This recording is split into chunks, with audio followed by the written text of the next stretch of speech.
to Coffee Hang. Let's try it. Drum roll, please. We're going to get this right today, I think.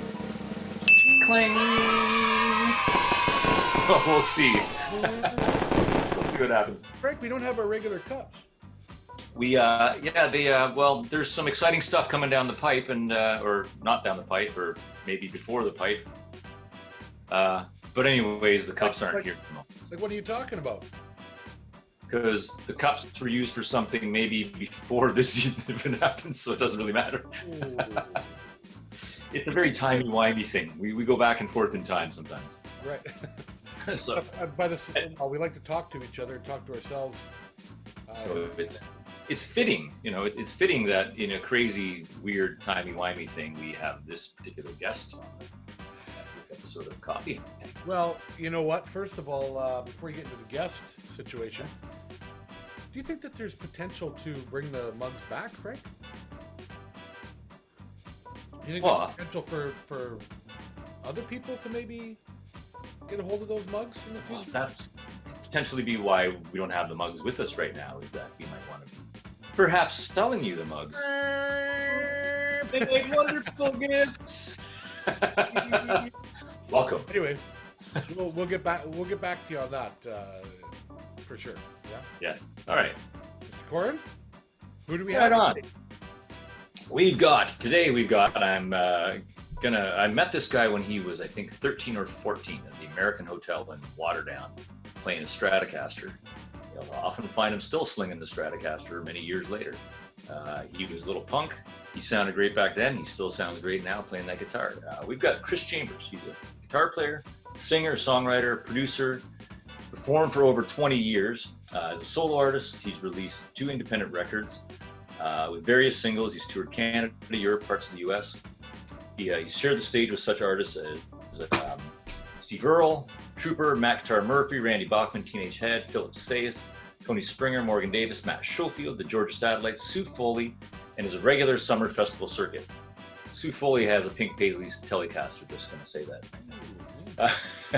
that. He plays the Summer Festival, Cavendish Beach Music Festival, Canada's largest rib fest, Canadian National Exhibition.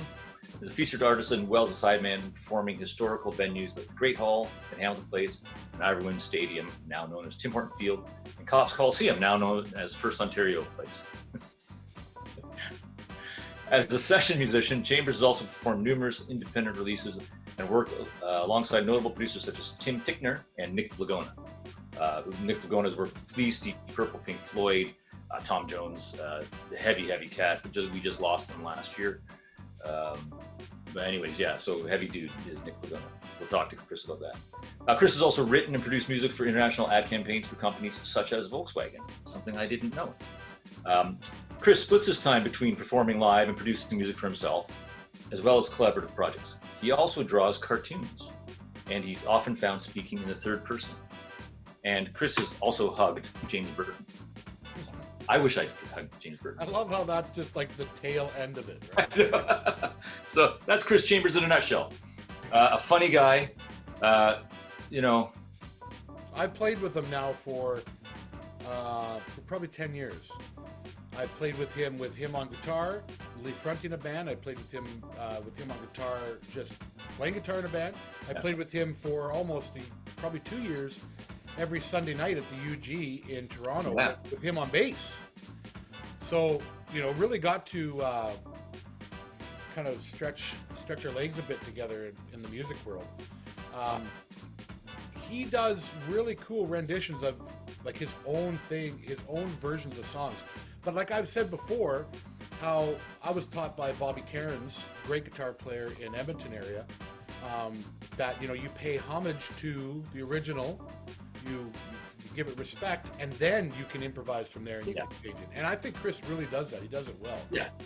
And he really goes outside the box, which I love it. It's always a fun time it's like Elton in that way. You honestly never know where you're going. There is no set list ever. There's not even a set list going into the gig, and I'll bust his chops about this. That's nice. He doesn't give you anything. He's just like, it'll be a couple tunes. And then he'll pull something out like some crazy Robin Ford tune or something that you've never heard, but you need to have heard it to know what you're doing. Yeah, like, or, a Jeff Beck tune or something like that. It's like, you don't just pull these things out. You pull Mustang Sally out. You pull, whatever. But anyway, love this guy. He is a gem. He's one of us. He's one of the boys. Let's see if he's even around waiting. Is he awake? No, he's not even around. So we might be.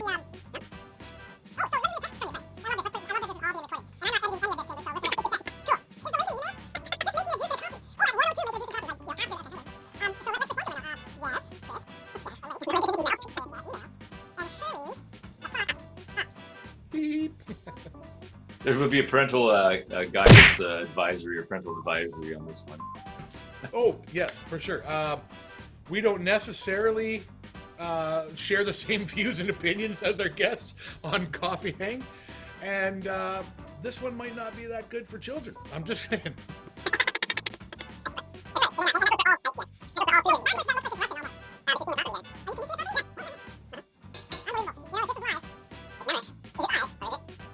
Oh, look at you, got the angle, the slope. We've talked about this before, how that's the elbow, a little more love. Anger. There's no anger. I don't understand how that's anger. Oh, this just means ready to go. Like, let's get it done, guys. Like, let's get to work. Woo, woo. There's no anger. That's true. Anger would be, what would anger be? Both go up.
Seriously, where is this kid? Like, Obviously, he's got nothing better to do than just probably sit around in his underwear and drink juice and make coffee on Tuesday afternoon. He doesn't.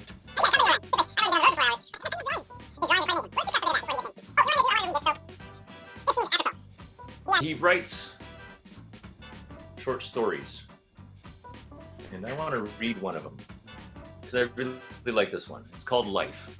No one saw it coming, but I did. The whole thing happened in slow motion, and I did nothing to stop it. It had to happen. I wanted it to, needed it. Blindsided in no small part by their own ignorance and unwillingness to think beyond their own existence, society has made us content to not only accept, but assume that everything will work out in the end. Not today. Carnage unfolded before my eyes. The initial uneasiness of the wanton destruction quickly turned into pure exhilaration, shot straight into my heart. Humankind was not designed for this level of sensory excess, but somehow I felt born for this moment. Anything which came before was merely a memory of the void my life had previously occupied. No winners, only victims, no remorse, prodigious joy. What comes next? Does one pick up shattered ruins surrounding the now living nightmare that only moments ago would have resembled a cold foreign land of which we refused to believe existed? Do we run from ourselves, from the things that once held our sanity together? What remains is the hope that we'll one day be able, if only momentarily, to forget the bedlam that enveloped what was held dear. Gone is the hope of a return to life, peace, still of worth. Needless to say, this was the best blind corner grocery store cart collision I've ever seen in a while. So I love his writing. He posts it once in a while on Facebook. I see it, and you should check it out. Here's Mr. Chris Chambers. He's in the house. Right. Good. Sideways. Did he get it right? He was sideways. You nailed it, Frank. You nailed it. I wonder if he's gonna come in like with his bunny outfit on or something. Connecting his bunny outfit. He's got a huge bunny outfit. Like it's a full thing with the. I thought you were gonna come in. Can you hear us? Hey. There Hey. you go. Okay, am I? Come in with your bunny outfit on. I was thinking about it. Fucking I knew big you talk for it. Hey, is it set all right? I don't know if I'm on. No, buddy, you're this way. Hey. Okay, so hold on. Let me Hey, try. dude. How about shit? Go maybe what do you gallery mode? Is that better? Well, now we don't see it all. We just see your Really? name. Yeah. Hold on. I see me. Well, that's good. Why does it say stop video? Start video. Let's try that. How about now? There you are. Hey. All right. You're right side up. And everything's good? This is all Hey, set, fella. right? I suck at Zoom. I wish it never existed only because I don't know. Yeah, where are you going with this? Because you're doing just Well, fine. I don't know what your problem You is. know what I was gonna say? I was gonna say the one thing I didn't want to fucking talk about.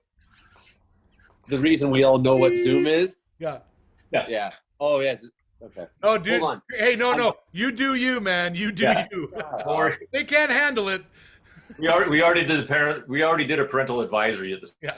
Oh, Sorry did you? to stop Good. the show. Good. We're covered. It's fucking worse. Hold on, I'll be right back. Oh, here you go. Bunny Now suit. shouldn't have said that because now the bad shit's coming out. I didn't have my coffee yet. You guys are in for it. What do you got there? What's the little motorcycle on the back? Die racer? Does that say cafe racer?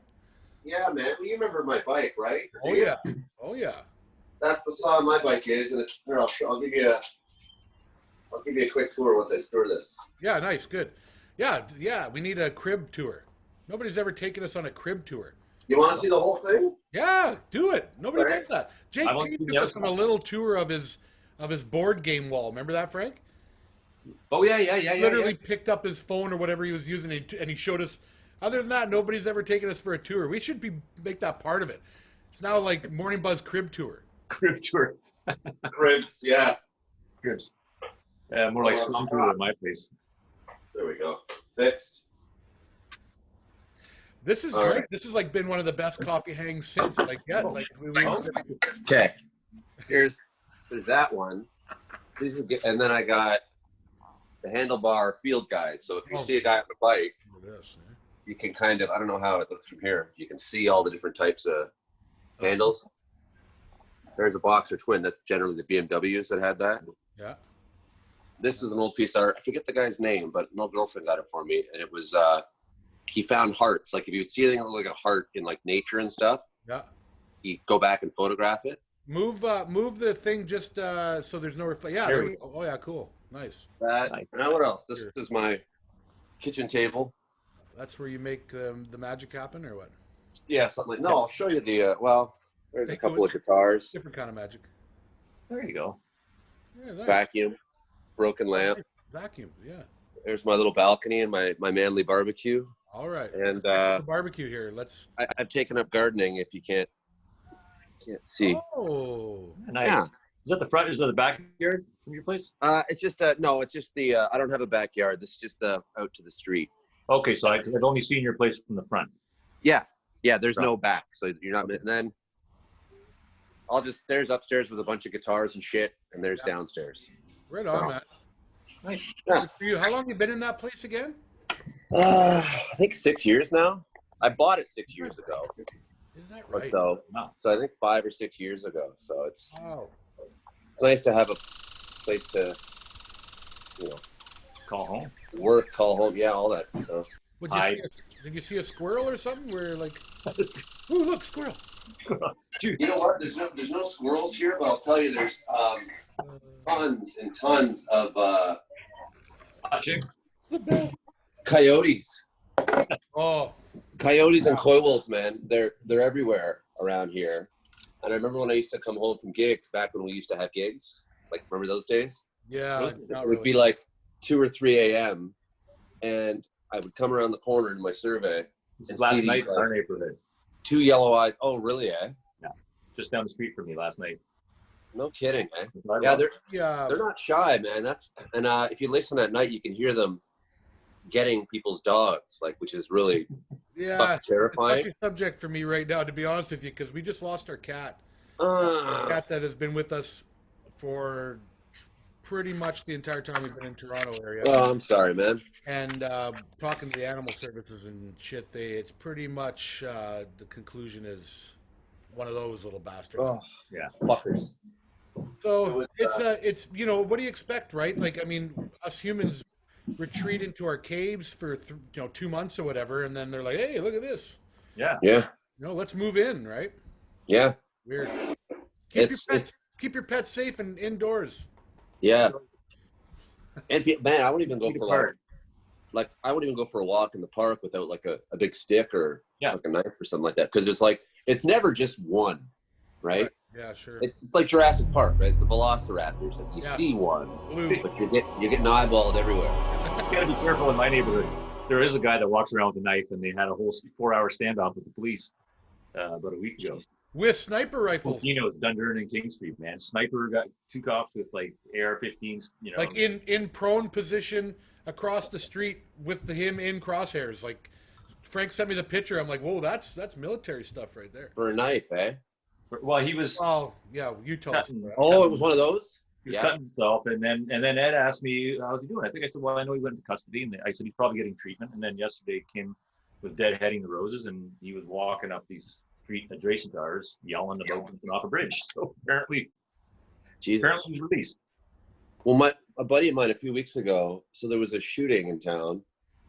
Somebody got murdered, and I guess they had their eye on SWAT or whatever had their eye on this guy for a bit. My mechanic was sitting in his front, in his living room and looked out his front window, and he heard screeching tires. They pulled this guy over, and 2 guys with, in the window. Yeah, I guess his girlfriend or some chick was driving and pulled him out, did him up, sat him up. He said, he goes, it was totally pro, but it was like out of a movie. And he's like, Sunday afternoon, he's just sitting there like having a beer or something like that. And he gets to watch like a whole movie through his front yard. But yeah, I guess the guy was considered dangerous. Well, obviously because he killed somebody. It was drug related. But he goes, yeah, they did the whole bust in front of my house. Wow. So, Everyone's seen everything on Netflix and great. no shit. There's no side for your entertainment. Guys with have you guys seen Once Upon a Time in Hollywood? With the Not yet, no. Do you know what it's about? Yeah, it's just like golden era 1970s Hollywood, 60s, 70s. Well, there's with Tarantino, there's always seems to be a second. And there's Nazis. Yeah, there wasn't, but it was Charles Manson and his crew. Oh, okay. And the Hollywood Hill murders, right? Tate, yeah, Sharon Tate. But she doesn't end up getting. I'm not going to spoil it for you, but basically at the end when they're going to do the murders, like the one girl in the back says, what we should do? We should go and kill all the people that have made us watch, our whole childhood, other people killing people. So let's go kill the actors. Like that's what she said in the back seat. Whether that's factual or true to the real story, that's just in that movie. It made me think, wow, yeah, because they're going after the people that have programmed them to think that way. Or to watch stuff, right? That's pretty irresponsible. Well, hey, that's what they did. I wouldn't say there's any responsibility taken there. No, not at all. I forget who I was talking to about it the other night. But it's that thing. It's like, Aussie Records made me worship Satan and all that other shit. Yeah. And on the other side of it, there's I think it was Liam Gallagher said something like, I'm so tired of all these whiny bands and all these things. And he says, my father beat me unconscious, and I write songs about living forever. I was like, that's a flip side to the coin. That guy doesn't feel bad for himself at all. You know what I mean? Yeah. Like he made lemonade. Yeah. Whether you like him or not, it doesn't matter. It's like he was. What? I went down a Jim Carrey rabbit hole and just caught something from '84, and he was talking about those ideas that pop in your head, and it's like it's just a split-second decision not to act on something crazy. We all have that crazy. And shoving a guy in the subway. All that, I mean, just hypothetically. I never pushed her. I actually I saw a woman. Hold on, I'm going to make a phone call here. I'm a little worried about you. I have a friend, need some help. 2 snipers, please. Well, that was the movie. Remember that movie Hostel? Oh well, I don't know if I see it. Oh, is that where the German, like it was in Germany? Something like, of course, yeah. And he went to go like, wasn't it like sex slaves or something like that? It was like Or the girl, like it's where rich guys pay to go and fucking kill somebody however they want. Yeah. And this poor girl, she gets mutilated and all this. Like I saw it in the theater and I was like, why did I go pay $12 to see that or whatever? But she jumped in front of a fucking, like she saw a reflection and jumped in front of the subway thing in the movie. Sorry, spoiler if you haven't seen it. Like, I can't remember. Too late for you now. But I was sitting there like, and of all the fucked up parts in that movie, that stuck with me because it was like, that's a realistic thing. Like as far as you're gonna kill yourself or somebody, right? That's a surefire way. Like who's that? Like, does anyone ever survive getting hit by a subway car? Yeah, yes. That one guy that went underneath, right? No, but I watched a woman. This was why I'm saying I didn't push her, but she was about 4 feet away. 4 feet away from me. Really? I saw her. I saw the thing come in, and I went, "Oh no!" And she went like this, and then she pulled back, but it caught her shoulder and spun around. She like peed herself. She was still fine. The medics were there. Okay. I was a witness to the thing. Okay, but to be fair, that's kind of like. Was she jumping? But she was going for it, and then she pulled back last minute and got hit. Oh man! Like, it was like you could hear the crunch of metal on the shoulder. Ice.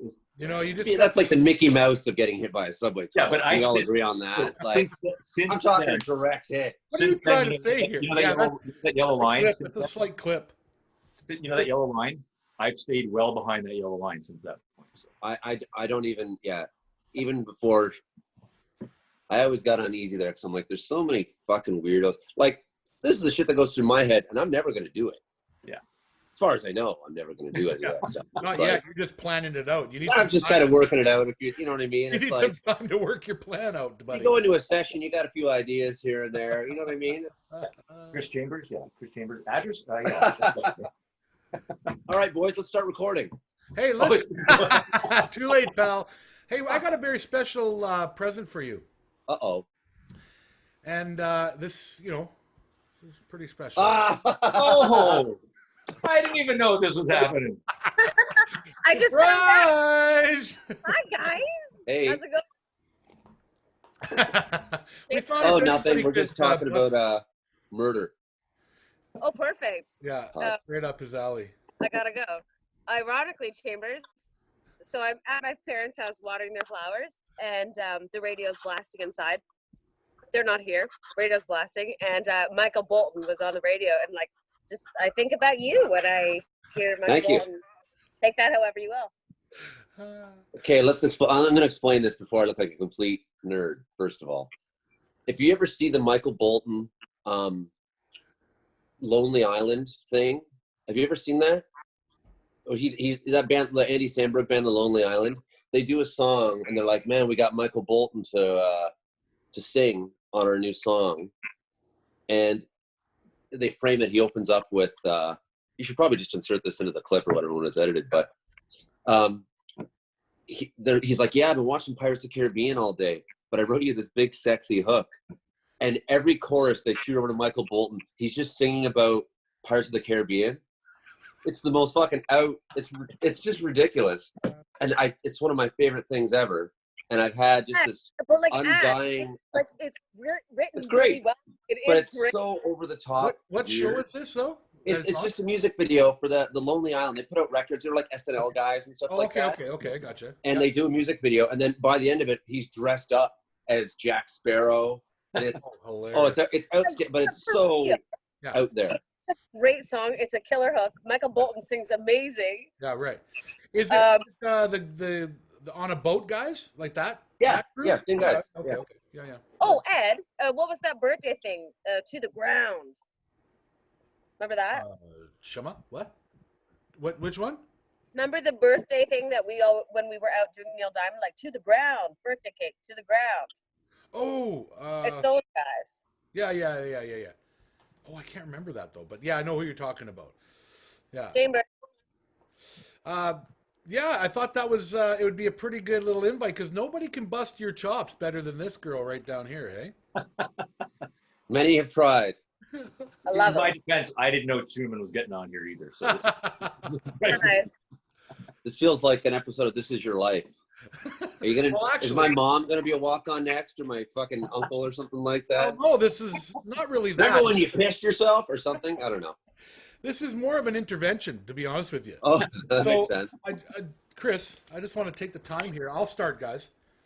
Uh-oh. You make me feel sad inside. You don't accept my calls anymore. You don't get up before 11 a.m. But I did for you guys today. Thank God. Oh my God. I've never been so happy to read a text that we're running late. And I was like, yep, phone back up. Like, oh. Looks hot there, Truman. It is. I'm like trying with all my might to get a suntan.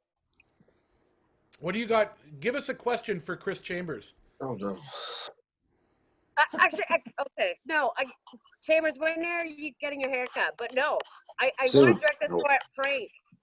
Oh, More at love Frank, it. and I'll make it quick because it's Chambers episode. But Frank, your name came up today. Uh-oh. Yeah, I was. Didn't push her. Didn't push her. Nope. No.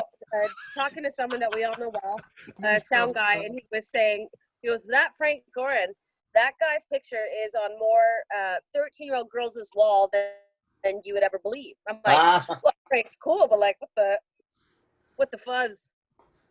And he told me about something you did, Dan Cantor and Bieber got up, and people like took a photo of Bieber, but like you're in the back, like rocking out. And that's me.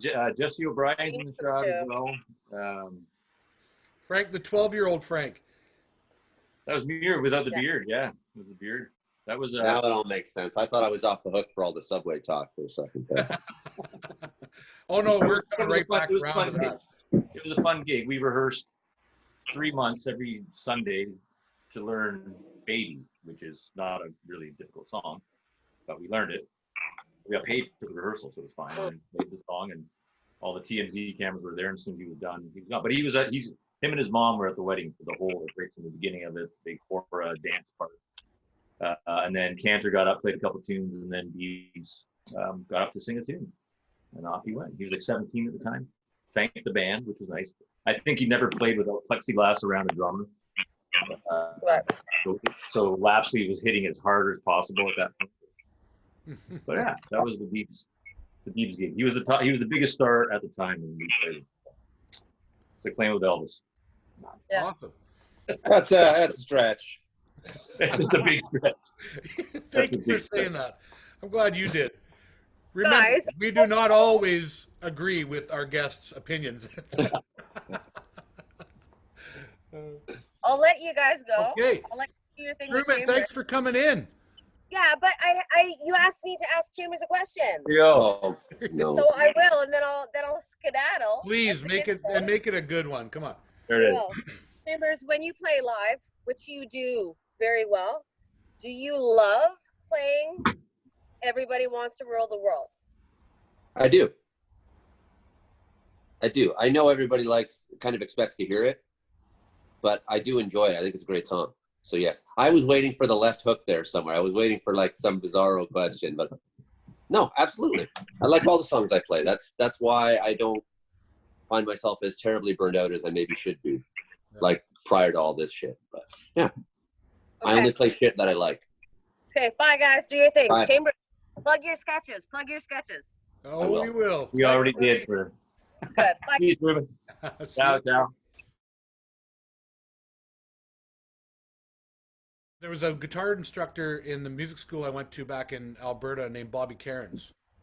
I don't know if you've heard of him, but I mean, he played it back in, the CBC, like he was in the big band CBC band and did all the recordings back then, and the head of the jazz program there, right?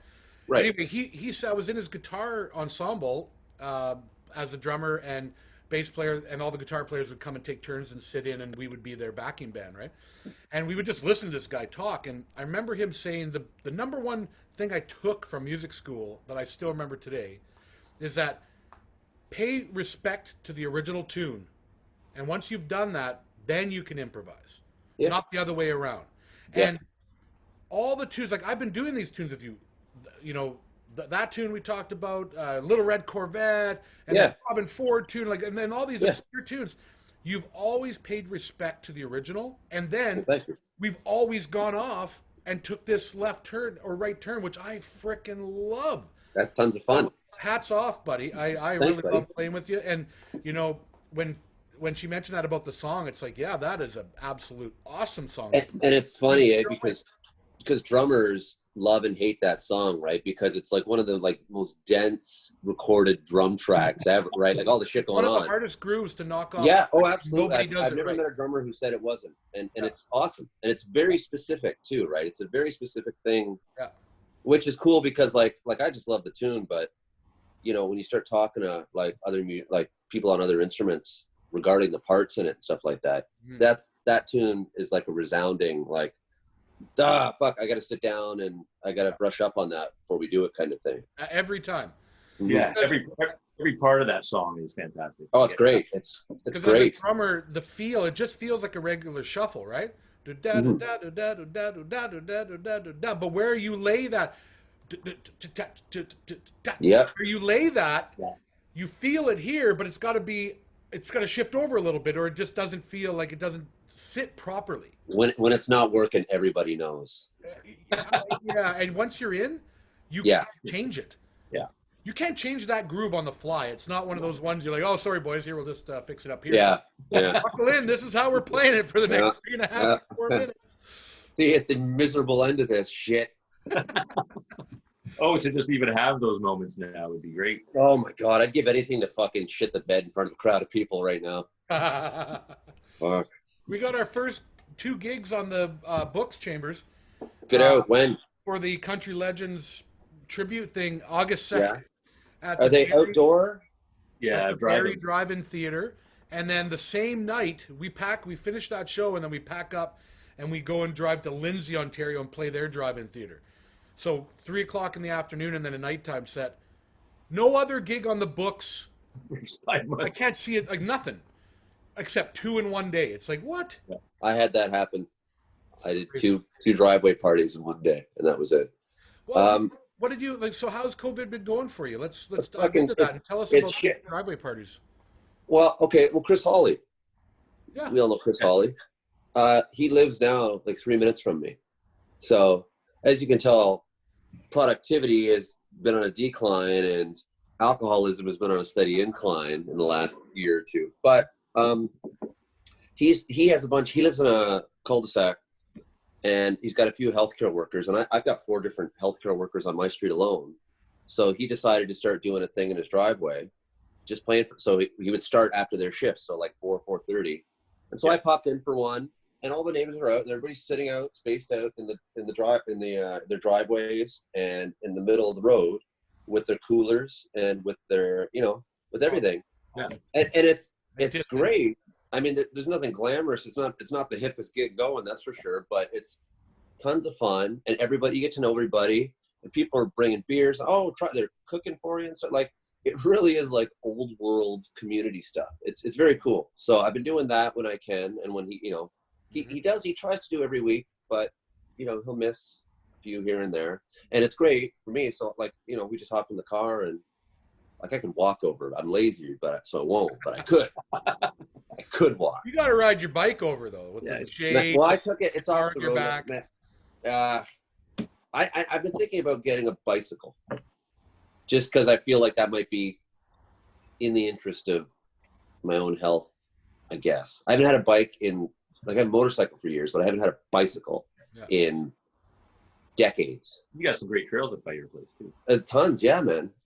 But not well. Now they're all. It's just coyote traps, really. You go hunt coyote. You can. I'm gonna see Acme. I'll see Acme fucking boxes laying around all over there now. Bro, get a crossbow. You can ride with a. Yeah, fuck that. No, but just strap the crossbow to the front of the cars. Quick release. That's like the Mad Max of bicycles. Hey, we're heading there, man. You have a gas mask on, Well, you know what? If we're not, I can think of a country close to us. It certainly is. Oh yeah. Some crazy stuff going on. I mean, I don't know how deep we want to get into that stuff on here, but let's not. No. Like one of those cities, not to mention any names, they're talking like could be no police in it in the next couple of years. Like they just take right over. Well, here, okay, I'll say this: everyone, the defund the police thing. Oh, Anybody who spends a minute thinking about it, it doesn't mean take all the fucking money away from the police, and it doesn't mean abolish police completely and get rid of them and we don't need them, because that I'm not the biggest fan, but it's just not true. Like you do need that level. What are you not? Somewhere. I'm sorry, I didn't think we were getting into this, but we're getting into this now. Okay. What do you think is you know, like what do you want to see? Well, no, I agree with the idea. I'm just talking about people that take the whole defund thing so far out of context. Like they're not going to completely strip away a police force, but they're going to look at something that's like, okay, here's our hospitals that don't have enough money for fucking masks for people that are like saving lives, but every cop has fucking, you know, has the RoboCop riot gear in an hour, and it's like that doesn't make a ton of sense. No, it's like you're ready for a pandemic. You're not ready for a pandemic, but you're more than ready for a riot, or all out war. I mean, they have tactical war gear. And that's what it is. And I keep seeing people going, you can't defund the police. And it's like, that's not what it means. I think people are always looking at this, like they're looking at the carrot, and they're not dealing with the real issue over here. Mm-hmm. And the real issue is, first of all, in a tactical situation, like Navy SEALs, they train for 18 months before they're even allowed to go into the field. Yeah. Police officers train for, what, 2 weeks? And 1,000 hours to be a cop in the U.S. 1,000 hours of police academy. How about put money into de-escalation, mental health stuff, like constant training? They should be training every week on different stuff, on coming up to a situation and immediately de-escalate. I know that firefighters do. Firefighters are always training on shit. I got a few buddies that do that, and they're like, every time I see them, they're like, I'm like, well, what's going on this week? Because it's like, there's not a ton of fires. You know, I know they do it for other shit and stuff like that, but they're like, oh, we're doing like inverted hanging upside down, sort of, like just shit like that all the time. So you have, you know, like the way I look at the police and the whole world where we're at right now is, one, there are murderers and there's police, right? And that guy, the cop that was on Floyd's neck, that guy's a fucking murderer. And that guy should never have been on there. But if there was some training, maybe it wouldn't have got to that point, or the other people surrounding him might have been like, hey, man, you know, let's go. Well, take care of this. You go decompress over there. Like if there was other training, it might have been a different outcome. I have a theory on police, and I'll say it, but we have to edit it out if you get hate mail or something. I think the kind of person generally that the psych testing is looking for to be a cop, I think generally has a level of, I'll use a nice assertiveness to them. And this goes across the board. For everybody I know who's a cop, they have a part of them that can muscle into a situation and you know, it doesn't have to be a violent thing or anything like that, but they have that part of their brain. However, well, not necessarily the brain, they're trained to come in and take control of the situation. Well, now here's the thing. I think to have that along with it comes probably some other shit that, not everybody, but there's probably some other shit that goes along with that isn't they're not looking for it. They're not looking for it to try and prevent it. I think you hit the nail on the head there. So whatever the issue is, how do we fix it? Vet these people better. Get deeper in their brains. Get to know these people. Just don't take every Joe Blow off the street. Yeah. You know, really, like, you know, that's why, like in Buds, and I always go back to Navy SEALs because I respect those guys, and those guys are the elite of the elite. Well, Buds training is the training that you have to get through to become a Navy SEAL. Well, you have to have your shit together up here and here before you can even get into that course. And they cut people off. Like there's thousands of people wanting to get in there, and they might take 12. You know, so I stick to Xbox. Xbox is my form of. There you go. Yeah, Navy SEAL. That's what I'm talking about here. I have no other. Oh, okay, It's and then all the 10-year-old kids that kick my ass on Xbox at 2 a.m. Yeah. Anyway, And the flip side of that is funding. The flip side of that is then funding schools better, particularly in the Right. US. I mean, when I was in the U.S., I'd go when we were in the port in Galveston. We wanted to take an Uber to the Uber driver is a high school teacher, and I'm not saying that we're paying them better, but they were paid so low down in Texas. Yeah. These are like people that have gone to school for a long time, and they're not getting anything. They don't, and that's like without healthcare. That's just your basic salary, and there's no healthcare. The healthcare thing is so fucked. And that's a whole other, So you need, if you have better educated kids in general, a better healthcare system, and you have to pay for that somehow. And there was a time in America, even in the 50s, when the wealthy didn't mind paying taxes. I mean, yeah, that's when America was great. They were getting a lot of the tax money. Like everybody's hiding it somewhere. They had built a strong middle class in the 50s. Through wealthy. That doesn't exist anymore. That's gone, man. There's the haves and the have-nots. As soon as we took all of our manufacturing and sent it somewhere else, a big chunk of people lost all of that. Yep. And everybody's the economic indicator is always how Wall Street's doing. And that's for the 1%. Like, that's the other thing. Like they've all been like a lot of these folks have been spoon-fed this free market bullshit. Like trickle down. Like trickle down is the biggest lie ever. And everyone's like, no, you just give the money. It's like these stimulus checks they're putting out. They should have gone like, if you give money like that to a rich guy, he's just going to throw it on the fucking pile. If you give $2,000 a month or $1,200, whatever a month to people that actually need it, that money's going right back into the economy. Exactly. Like immediately. And no one seems to know it. And then you've got all these fucking insane people that are like, okay, there's people out there who have fucking nothing, no, not a pot to piss in, and they're rooting on the stock market like anybody who plays the stock market gives a shit. And it's like, that is in no way, all that is an indication of how rich guys are doing right now. It is no bearing on the actual fucking economy. But I see it all the time. I hate to do it. You go on Twitter, you go on any of the social medias, and you just read some of the stuff. It's like, I won't get into the tribalism of it, but yeah. I think you know what I'm talking about. Yeah, but well said, because they are two different complete avenues, right? Yeah. That tribal, that mob mentality thing, and then the truth. Like, you gotta like. That was great. A little bit of both. I almost spat out this delicious dark roast of yours on that one. Well, speaking of that, sorry, Frank, go ahead. I have just on like at the top and the bottom. The difference between the top and the bottom is I have a wife that works for Loblaws, and they were given that bonus money. So they were making records. Now, even if they cut 5% from their shareholders, not one single shareholder. I could be speaking outside, a little bit outside here, but I don't think a shareholder's lifestyle is being affected by a little 5% dip. Of course not. In that stock. 14, 15% bump at the bottom, which they were getting until a couple of weeks ago, was massive. And that's speaking from I saw the money come in, and most of it went right back into Loblaws, just buying groceries. Yeah. Like it was being spent. Like it's not like it's like, when people talk about the serve checks too, it's you guys going to they're stealing money. It's like, we're putting it every penny goes right back into the economy. Yeah. That's something you got to do. Hey, I don't know, you guys might have had the joke too, but I remember having one of these calls with a bunch of buddies, all players and stuff. And we're like, think of all the jazz musicians that are about to have the best summer of their lives on the CERB. Well, that's true. There's a lot of Hamilton. $2,000 a month. I'm going to retire. There's a few Hamilton players that I know are making the best months, best things.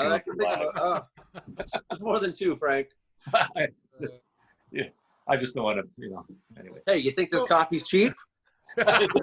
It's not. Hey, what quality, pal? I'm fucking with you. How did the COVID thing? Okay, it's obviously you lost every gig, but can you give us a little bit of how it went down for you in those? It was okay. Well, you guys both know. Like I don't know that there's. I'll toot my own horn for 1 second here. Yeah. I played for years now. I've been playing 6 and 7 nights a week, and it's not really a secret to anybody. But in January, people slow down in January. I never had that just because I You It's a always had sickness. a regular gig somewhere. Yeah. You're I always, had, yeah. yeah, last year, right before when Gallagher's ended, actually, I should say. At that time, I had 6 house gigs. I had 6 weekly gigs. And when some of those would go away and come and go as they do, I always made sure to have myself booked as much as I could. Yeah. So, and I say this just to frame.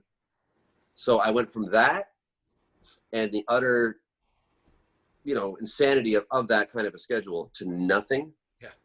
And it was like hitting a fucking wall at 100 miles an hour, man.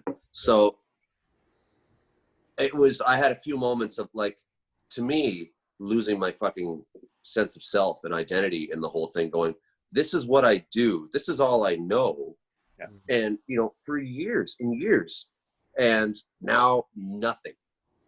Not like any sort of, like even when we're allowed to go back and play in the bars, it's still going to take me some time to get back to what normal was. Sure. In my case. Right. And it's heavy. And it was like, for about 2 weeks, I was just sick to my stomach with just existential dread. Like, and I'm sure we all fucking dealt, my case isn't any different, but in dealing with it was the hardest. Everybody's case is slightly different. That's why. Well, no, for sure. But I mean, okay, think of it this way. The 3 of us got fired 3 times. Yeah. And we all know how easy it is to get, and how often firings happen in music. Yeah. But this is our first 3-time government firing. That's pretty good. Yeah. Like, so I'm kind of wearing that as a weird badge of honor, just to fucking spin it somehow in my head.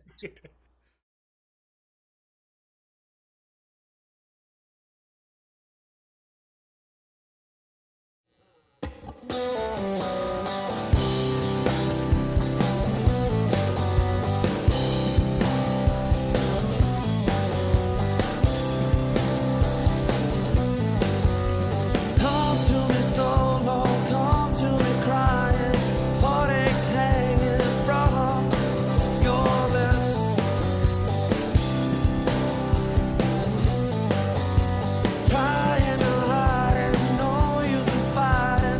Nothing left.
Okay, so my buddy and I were talking the other day, and we were kind of going over the idea of like, when this all hit for at least a week or two, dentists and like high rollers like that understood our existential dread that we just walk around with in our lives. Like what's next month? Next month they could all go to hell. You know what I mean? There's always that thing in the back of our heads going,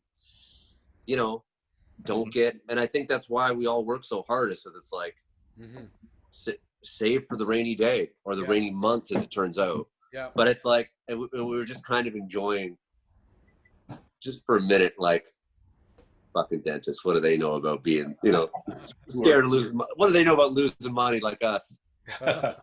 Well, it's funny you mentioned that. When 2008 happened, so Kim and I were with the kids in 2009 in England, and we were with a musician in Liverpool that we had met in Toronto. And he was saying, at the time, he goes, well, welcome to our world, like about like, $30,000 an RSP's gone. I got no retirement savings. Well, welcome to a musician's life. Like, or, and over those years, the term gig economy, that was like for us and the jazz players. Now it's everybody's using the term. Every Uber driver is a gig player. On the radio, they're talking gig economy. CBC, gig economy. Finance specialists and economists on CNN talk about the gig economy. Gig economy, yeah. So they at least understand us a bit better, but we're still the first to go and the last to come back. Fucking right. Yeah, we're always on the cutting block. That's exactly. Yeah. Do you know that joke about the people going up to heaven and so they get to the St. Peter's Gate, and he goes, what did you do in your life? And he goes, I was a teacher. I taught children of all ages and races and religions how to read, and they remembered me for the rest of their lives. Oh, go right in. This guy. What do you do? Well, it's like I was a doctor, and I used to save the young and the old from life-threatening disease, and I gave their families closure when we, I dedicated my life to doing that. Head right in. What did you do? I'm a musician. I brought joy to people at the best of times of their lives and the worst times of their lives. Throughout my life, I only strive to be better at making other people happy. He goes, great. You can load it through the kitchen.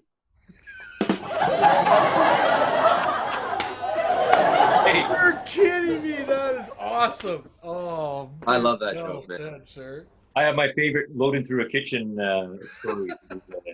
That's it. When we were playing at the Distillery District, and we were told loading through the kitchen. Right? It was a cool venue, and I'm in there, and this guy's yelling at me that you can't load in this way. I'm like, I have to. There's no, you can't. They told us to load this way. We're going to be done in 15 minutes. Just let us fucking go this way. And his kitchen staff stopped, and they were amazed. Now, this time I wasn't watching TV, but it was Gordon Ramsay that was yelling at me. And I yelled right back in his face. I'm like, fuck you, Gordon. I got to load this way. So we were told to load this way. Good. Now, we ate his food, and it was phenomenal. It was quite phenomenal. We got fed it. And he did come by and says, yeah, you were working, I was working, and all was good, man. I'm like, okay, no problem. I've always found a kinship between musicians and kitchen staff. To like the help. That's all we are. We're the help. Sure. So that's always been the way, right? That's why we get along with bartenders and but like I remember like years ago, man, playing Solange and stuff like that. Like some of my best friends are still, they were kitchen guys, and that was the same shit, just like load in through there. And like at the end of the night when you're tearing down, a lot of those guys are still there just having their, you sit and shoot the shit, and and they get it, because it's like they're dealing with the same general public we are, just from another end. Right? Mm-hmm. Like, you don't like the food. What's that? You played Falches in Mississauga? It's got you play in front of the fire pit and the stage. Yeah. Like you can't go in front of the drums. You have to go to the side of the drums because the stage is that shallow. It looks like you're playing in a cave. I think it's called Falches. Oh, the one on by Square One? Yeah, the one by Square One. And you gotta load in through the kitchen. But the kitchen is like, I can't get a kick drum through like the one pathway. So like everything, and I remember one guy was helping. So first of all, you got to load in through the loading dock into the kitchen, by the grease pit, So the floor is covered in grease. Yeah. You slip sliding around. You don't dare put anything down on the floor. No. It's worst load-ins. Or you can Yeah. look at a ranch, through the snow and the snow drifts and the ice. Well, there's that too. Yeah. We could do a whole episode on the fucking worst load-ins. Oh, The yeah. the Black Swan fire escape. Oh. Oh, Dude, fucking Out and About, which was my every other Friday before this all hit. The scariest fire escape. You go into the fire escape, and it's like, this is how it ends for me every week. You get there and you go. so I was gonna say, when you were talking about, like, what do you do now? Like, everything just stopped dead. It makes you reflect. It makes you think on, what we're doing as a career, right? And what we're doing as making a living. And I remember I was thinking in the first month or so, just when I didn't think, any of the music was going to come back at all. I thought, what do I do? Do I go back? Yeah, we started a coffee company, but I mean, coffee doesn't, any company you start doesn't pay you anything at the beginning. You put it all back into the company, right? You guys aren't filming from your fucking Rolls Royce garages right now. Oh, so. Right. In fact, I got no AC. anymore, Chris. I don't know if you know that. I don't even have a studio anymore, Chambers. So Jesus. I had to shut it down. I mean, Well, yeah. So no, there is no Rolls Royce. In fact, there is no studio. So I started thinking, what do I do? And I thought, well, do you go back to school? Do you get training on something that will be an essential service in the future? Yeah. You know what I mean? Because if anything like this ever happens again, what kind of situation would we be in then? Yeah. And Griff. So it made me think about Griff. He's going back. He's learning mechanic stuff, isn't he? No, He's so welding. A friend of ours, Frank, from a bartender friend from Toronto, managed the UG3 Live, like the all that. Really good friend. When all that happened, it hit all them too, right? Bar staff, and so he moved back to St. Catharines. Like living how long in Toronto? He moved back to St. Catharines and he started a welding apprenticeship. Mm-hmm. It just makes you think. It's like, well, if this happens again, and when you have kids, it might be a bit different too. You're not just thinking of yourself; you're thinking. I'm in a more unique situation than you guys for sure, just based on not having kids and shit like that. So a different situation, yeah. Well, so here's the fucked up thing. I think, like, you guys know, I spend my days, like, I wake up and in any day, like, I have coffee. I draw something because it gets my brain going. I draw my jokes and shit like that. And then I start recording. And then what used to happen is after an afternoon or a day of recording at home, I go and play a gig at night. And that's been my routine. So for years and years. And so luckily I have a routine. Like, I have a hobby that I do and I have a thing I stick to. So that's kept me sane on that side. Mm-hmm. As far as career stuff, the only, I guess, the positive that came out of this is that I've been focusing on, I've wanted to write music for like video games and shit like that for a long time. Mm-hmm. So I think I sent you a couple yesterday. You might have saw them on Instagram too. I've been chopping up video game footage and scoring music to it. That's been my new thing. Amazing. And that's just a goal of, one of those back burner goals I've had for years, that now that I'm not playing every night has become to the forefront. And so out of that, my production skills are getting better and shit like that. Like, I've got like Tim Tickner has been my sensei for years on this stuff now. And I'll call Paul Inson up too and get like, Paul, how's this sound? This and that. And so it's cool that I can focus on that. Yeah. As far as going to another discipline or another like industry, I don't know if I could do it, man. Mm-hmm. Like, mm-hmm. I don't know. I don't think I'd last.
when we get to playing again?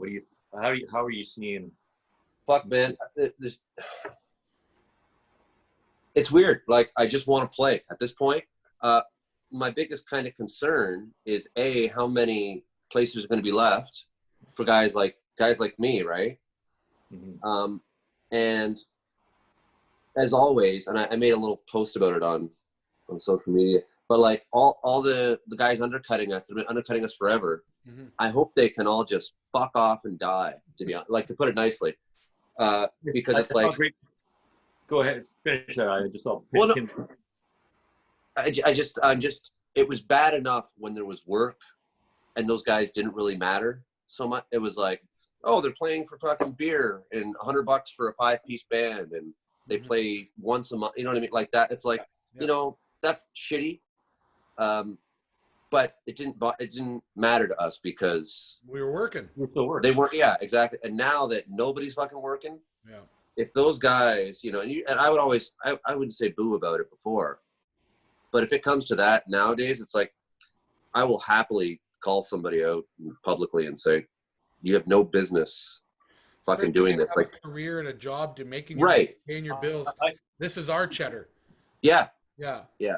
I asked that because I just saw a post a couple of days ago, someone saying, if you didn't make a living at music, when we all get back to playing music, let the musicians who made a living at it go first. Yeah. Oh, let absolutely. them get their work first. Like, if you had a good job and you got a side band that you like playing on the weekend, which is great. Yep. But don't take that work away from somebody who did that as their. And you know what? And the problem is they will. Yeah. There's always somebody out there that, you know what I mean? And it comes down to, you will get what you pay for as well, right? Like, I've never heard anybody who's willing to work that cheap be very good to begin with. Yeah. So, and people, if people are really starting to wonder where they're going to spend their dollars and cents moving forward, I think maybe this will be the time when the free market actually decides in our favor. It's like, you can have these professional musicians, you're going to pay them this much, and people will go, that's worth my night out, you know? Yeah. Instead of just having, you know, people have so many fucking options, and it's like, well, we can go to any bar and hear any bullshit kind of thing when you could hop around. And now that there's going to be some stricter shit going on, I think people will be a lot more thoughtful about that. I hope, at least. You know, and the thing is, what we're all doing, this kind of goes back to what you're talking about, where you're getting into writing music with, you know, stretching your legs in other departments that you are good at and want to do and do things in, right? Well, everyone's retooling and reinventing themselves. You know, even if it's within our own industry, like we have a friend that is trying to create a mobile type thing where you go out and you bring the show to people for outdoor shows, right? Yeah. So, you know, and Frank and I mean, we were lucky enough to start a coffee company which kept our focus and our energy and stopped us from going insane and worrying ourselves sick 24/7. That just fell in our laps, but that's a retooling and reinventing too. Sure. You know? Myself I'm doing tracks at home. We can dive into more production stuff here too, video as well. I mean, everybody's having to search themselves or search into. Well, no, you're right. And you know what I really like? Just step outside of just our industry. Yeah. I think this is I think it's good that a lot of people had to fucking figure out how to be bored. You know what I mean? Like, how many times can you go Facebook, Instagram, Twitter, Snap, whatever, right? All that shit. And it's like, I'll be honest, man, I never get bored. I always have shit. I got a guitar right there. If I get tired of playing guitar, I'll sit and I'll draw. Oh, I'm tired of that. I'll go write a story. I'll go write I do these things. And I think we were all lucky is because we were pre-internet. We had pre-internet childhoods, right? Yeah. I go for walks and put my headphones in. Yeah. I'll go for a walk for 2 hours, listen to tunes, and just think about shit. Good. Yeah. And I don't think enough people ever do that. No. And I think this is actually maybe gonna reset some people to what the fuck they're gonna do. Like let's say tomorrow everything's better. We cured this thing. We beat it. Everybody can go on with how their lives were prior. I would hope that not everyone's gonna go, great, LOL, you know. Yeah, well, and I love playing on those things. I love I'm not immune to it, but I love Twitter. I love goofing and Instagram. I love goofing around on that shit. Yeah. But to me, I do the thing, and then I it's kind of like starting a dumpster fire. Yeah. In my case, but and then I walk away and go do something and forget about it. But it's fun, like they're toys, and I hope your that, life. Yeah, that's what I mean. Like, and it's like if you took all that shit away, or you just made people get bored of it, what do they do after? All away today, I would be more than happy. Like more than happy. Well, you know what? It is heartbeat. Like anything. I'll be honest, man. I've benefited greatly from the advent of social media because I can push things that would never like for years I've been drawing the cartoons. I never put them on anything. I was afraid to put them out. Like I'm gonna get ripped off, and you do, but that's and just for career, like getting gigs and stuff. I have gigs come through Facebook and through Instagram and shit like that. It's like, it's really great that way. It's the white pages is what it is.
Chambers, take us through a bit of a timeline of your musical journey, man. Like, you know, like take us right back. We got time. Like, okay, all right. take us back to the beginning, my friend.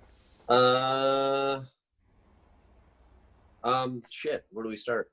So you play trumpet, right? Yeah. Okay. Here was a couple of big ones, and because Frank will know a lot of these guys, because I met you probably know, maybe you don't know. I met Frank when I was a kid. Yeah. Like a really young kid. So I had great teachers growing up. My neighbor 2 doors down from me when I was a kid was a guy named Carmen Genovese. And do you know Carmen, Frank? Do you know I do know him. Not, I mean, I know who he is. Yeah. You know who he was, yeah. So he played with Ronnie Hawkins. He did that thing, right? Did the circuit Toronto thing for you back when the going was good and hit the road and all that shit. So I started getting guitar lessons from him when I'd been playing for a couple of years. I started when I was about 11 years old, and when I was 13, was I 13? Yeah. I started getting lessons with Carmen, and like he just took me to levels that I practiced a lot. Like that was my entire life, was just practicing as a kid. But his mentorship in that was fucking huge.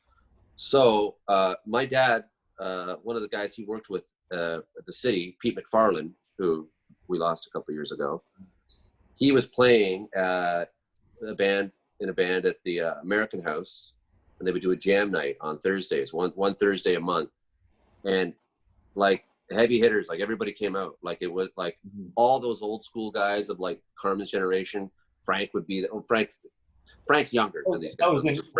Frank, yeah. I was in the middle.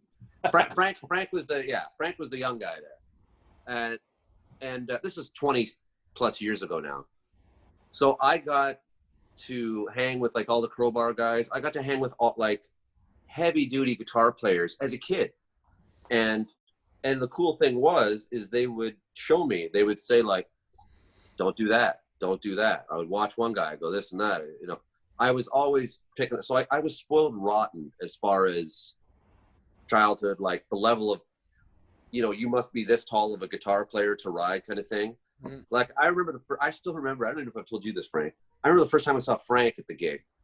He was up there playing and smoking in every sense of the word. You were fucking on fire, and you had a cigarette in your mouth the whole fucking time.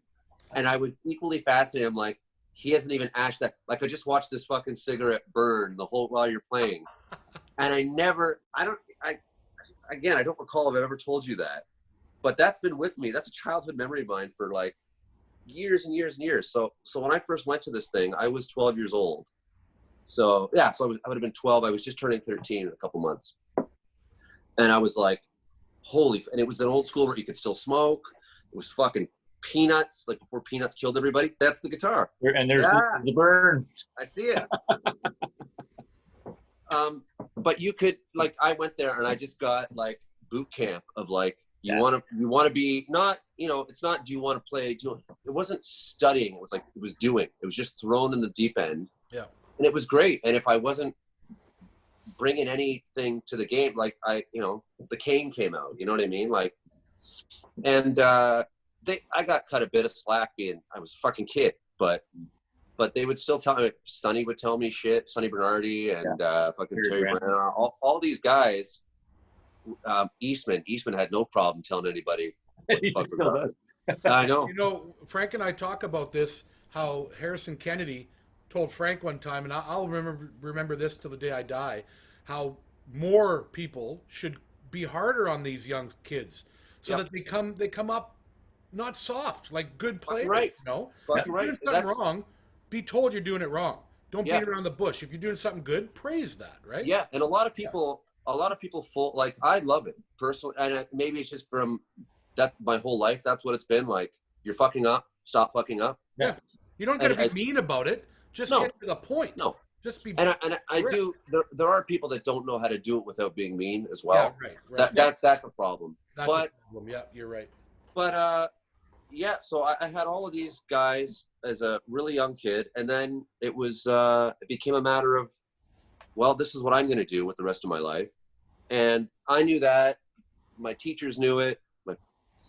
My parents knew it. My mom didn't like it, you know, as moms don't, right? Like, you know, the whole real job shit and all that.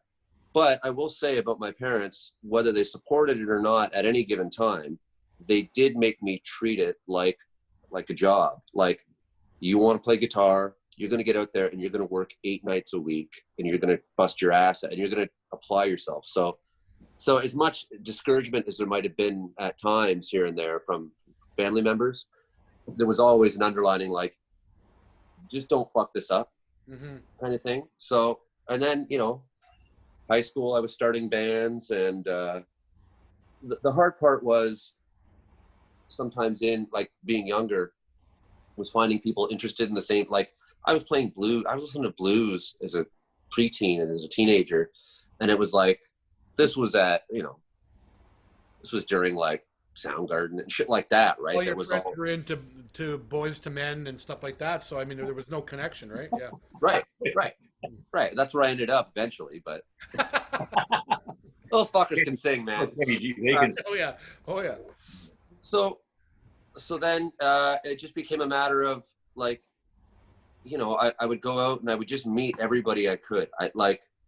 And not knowing that this networking or whatever I was doing was networking, because I was too young to sort of understand the concept of it. Yeah, right. But I knew that everybody I knew, I was just a sponge. And I still hold on to that today. Like, that served me, my curiosity about things has served me far better in music. And then you start looking at guys who are playing around the scene and you go, well, what's he doing that I like? What's he doing? So I remember when I met Brian Griffith, and he was always fucking wicked, just super encouraging, and genuine. He would, you know, and very respectful. And he owed me shit, right? That's when I met Joel Gunther, who was always playing with Brian. And I was like, oh, that's a singer, right? Like, and Joel and I have been friends since. And, like, it's just a really cool world. And you can kind of take in, despite whatever you're hearing on the radio and what's influencing your playing, what you're checking out, we're all pretty lucky to know each other, in that we can see, like, so many, like, Hamilton was such a, for all the reputation it had of fucking Stump and all this other shit, it's like, there's always been fucking hotshot musicians here. And anyone in the fucking country will tell you that, which is cool. But it was never cool to say, like, that's the thing. I don't know if Frank ever ran into this. I'm from near Toronto. That's where I was always from, close to Toronto. I remember being in, like, all the year, like, when I met you, Ed, like, living in, like, being in Toronto, it was always like, I always felt like, oh, I'm the Hamilton guy in Toronto. And then whenever I would play back at home, right, it would be like, oh, this is the Toronto guy. I was like, oh, for fuck's sake. I always felt like you and Peltier and, like, these guys that were coming in from Hamilton, you know, and would meet up and we'd all go play. I just felt bad for you guys, because I felt like it was like an 18-hour drive to Hamilton. You know what I mean? Now it is. But it was always, I don't know. So it was just cool to go and meet everybody, and, you know, and it's unfortunately a lot of, you know, we've lost a lot. Like, you remember Mark Severin? Oh yeah, right. A genius. Oh, and Mark. So when I was about 18 or 19. I met Mark, and he started playing bass for me, believe it or not, because he was just enjoying playing bass at this time in his life. And we became real fast friends. And, you know, he died in a car accident about 15 years ago. But that guy would lay real fucking shit on me, like, about playing guitar and never in a condescending way. Never made me feel unequal, even though I knew it, and he knew it. Was like, this guy had fucking, you know, chops to burn for days in any sort of fucking, you know, any avenue of music, and he sang all this great stuff. And became a nurse at the end. What's that? Yeah, yes, he did. Yeah, he went back to school to become a nurse because his mother was. Yep. And he was going to take care of his dad after doing 2 shows, one in the States. That's where he died. He fell asleep behind the wheel car. Yep. Going to take care of his dad. Yeah, man. But he was just, I know he was divisive too, eh? Like, he was smart. I loved it though. And And I remember talking to a buddy of ours, Adam, at the funeral, and he goes, I think Seb liked you because you didn't really give a shit about it. I was like, thanks. But it was a nice feeling but these guys like that. And Frank, I include you in all of these prestigious people in my life that I've always looked up to as guitar players and people and that, because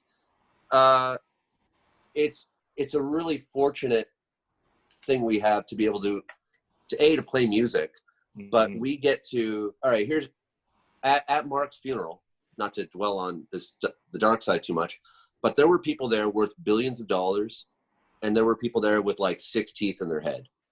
And Mark treated all of those people, they were all friends. Yeah. And that is the coolest part of our job, I think, is that we can mix with any level of society, because that's how it's always been. As a musician, it's like, well, today I'm playing at the Enorma Dome for whoever, for this and that, right? Yeah. And then Friday tomorrow, I got this really cool gig on the Titanic, and then Monday I got some other things. Oh no, you don't. Yeah. No, but it's like you can play the Titanic on, Saturday night, and then on Monday, somebody yelling, "Play the hip," and throwing a fucking salt shaker at you from the back. Like, but that kind of keeps, keeps you honest. Yeah, fucking right. Yeah. Always remember where you're from, no matter how big the stage is. Yep. And I remember hearing about, like, the first time someone told me that Vince Gill plays for tips in Nashville when they do the Time Jumpers thing. I was like, are you fucking kidding me? Not that I would suspect he probably just gives the money to somebody, like, whatever, like, doesn't. Sure. But I just his willingness to do that, and like him and all those guys, Michael Rhodes and all those dudes in Nashville, they're like, cutting every fucking record that comes out of there. And then still has time to go play at that tip jar. Yeah. Yeah. They're playing for fun. Yeah. They're playing what they really want to play. They're not playing the radio rock. Yeah. Yeah. Oh man, I've been watching this thing. Okay, forgive me if I'm just yapping too much. Just tell me to shut up. Dude, no, go. The coffee works. The coffee works. We'll get to that next, but yeah, keep going. So you guys know who Tom Bukovac is, right? The guitar player? I do not. Tom is the fucking man in Nashville. And he started, when quarantine hit, he started friends of ours that we all know who've worked with them over the years, they always send me, I get funny pictures, like he'll write like a note on one of his amps.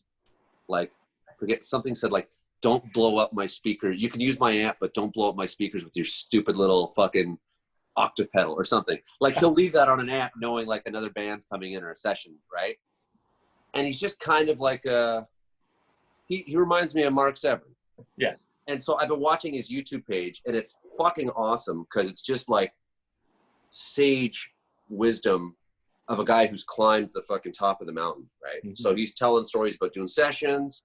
His playing, forget it. Like, the guy's bulletproof, but he's very engaging, and he's got a lot of stuff to share, which is like invaluable no matter what level musician you're on, right? Have you seen Lee Sklar's YouTube? I watch them almost daily, man. Same thing. Again, like his playing part is phenomenal, but it's the talking part. Yeah. He's so engaged. Yeah, I just want the Yoda. I want the wisdom stuff. Yeah. Oh, yeah. And he's such I met him once, and he was so, like, just in a couple-minute meeting, I'm like, you are the kindest person I've ever. I was leaving. It was the NAMM show. And I was walking out, and the lights are all going down, and they're just shuffling people out of there. And I look over, and there he is with the big beard, and I go, and I just saw like Santa Claus, right? Yeah. And I go, like, I just kind of point like a fucking dummy. I go, Lee, like, and he looks at me and kind of goes, like, you can tell I've got my phone in my hand, right? I come over, and he's like, yeah, come on, and I'm fucking chatting with him for a minute, and he was just the kindest guy. I was like, in a 3-minute meeting, I'm like, I will believe anything you ever say. You were just so fucking cool, clearly trying to get the fuck out of there, because I'm sure he's been doing that all weekend and all day and everything else. It's like, but he just it's like going to a drum clinic for me. When I go to drum clinics,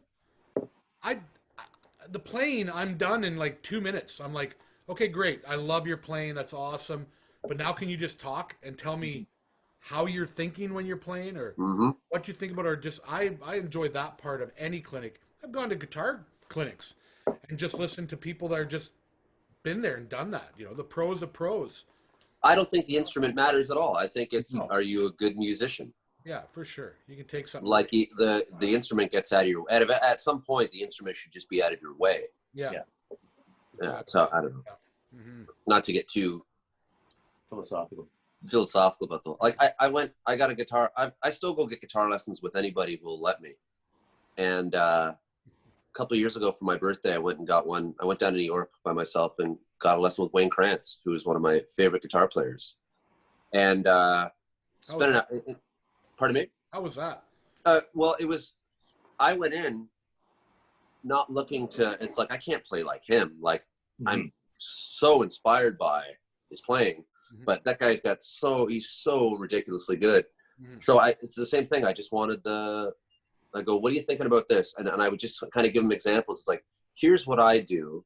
Here's what you do. Yeah. I'd like them to sort of meet in the middle. Yeah. How would you approach this? And I would go like, here's a James Brown one chord kind of thing, right? Mhm. And I go, play me something, and I'll stop you, and right. And then he's Yoda to me. He's Yoda of the guitar, just the way he sees big picture. And he said just some really super profound shit about the instrument that had nothing about music, not so much about how to play it, and we didn't talk theory or any of that shit. Yeah. Just But approach. just about like your approach Yeah. to it, and not even on a playing level. Like, Yeah. if you want your band to sound this way, this isn't about what you do. Yeah. This is about you talking to your band and saying, Right. this is where, just shit like that, which seems terribly obvious once you say it out loud, but it's keeping that sort of mentality at the front of your mind. Yeah. Which he and guys like on his level are always very conscious and aware of what's happening all over the band and all. And that's the stuff that That's the stuff. you take that everywhere. Yeah. Like outside of music and everything like that, right? Like, read the fucking room.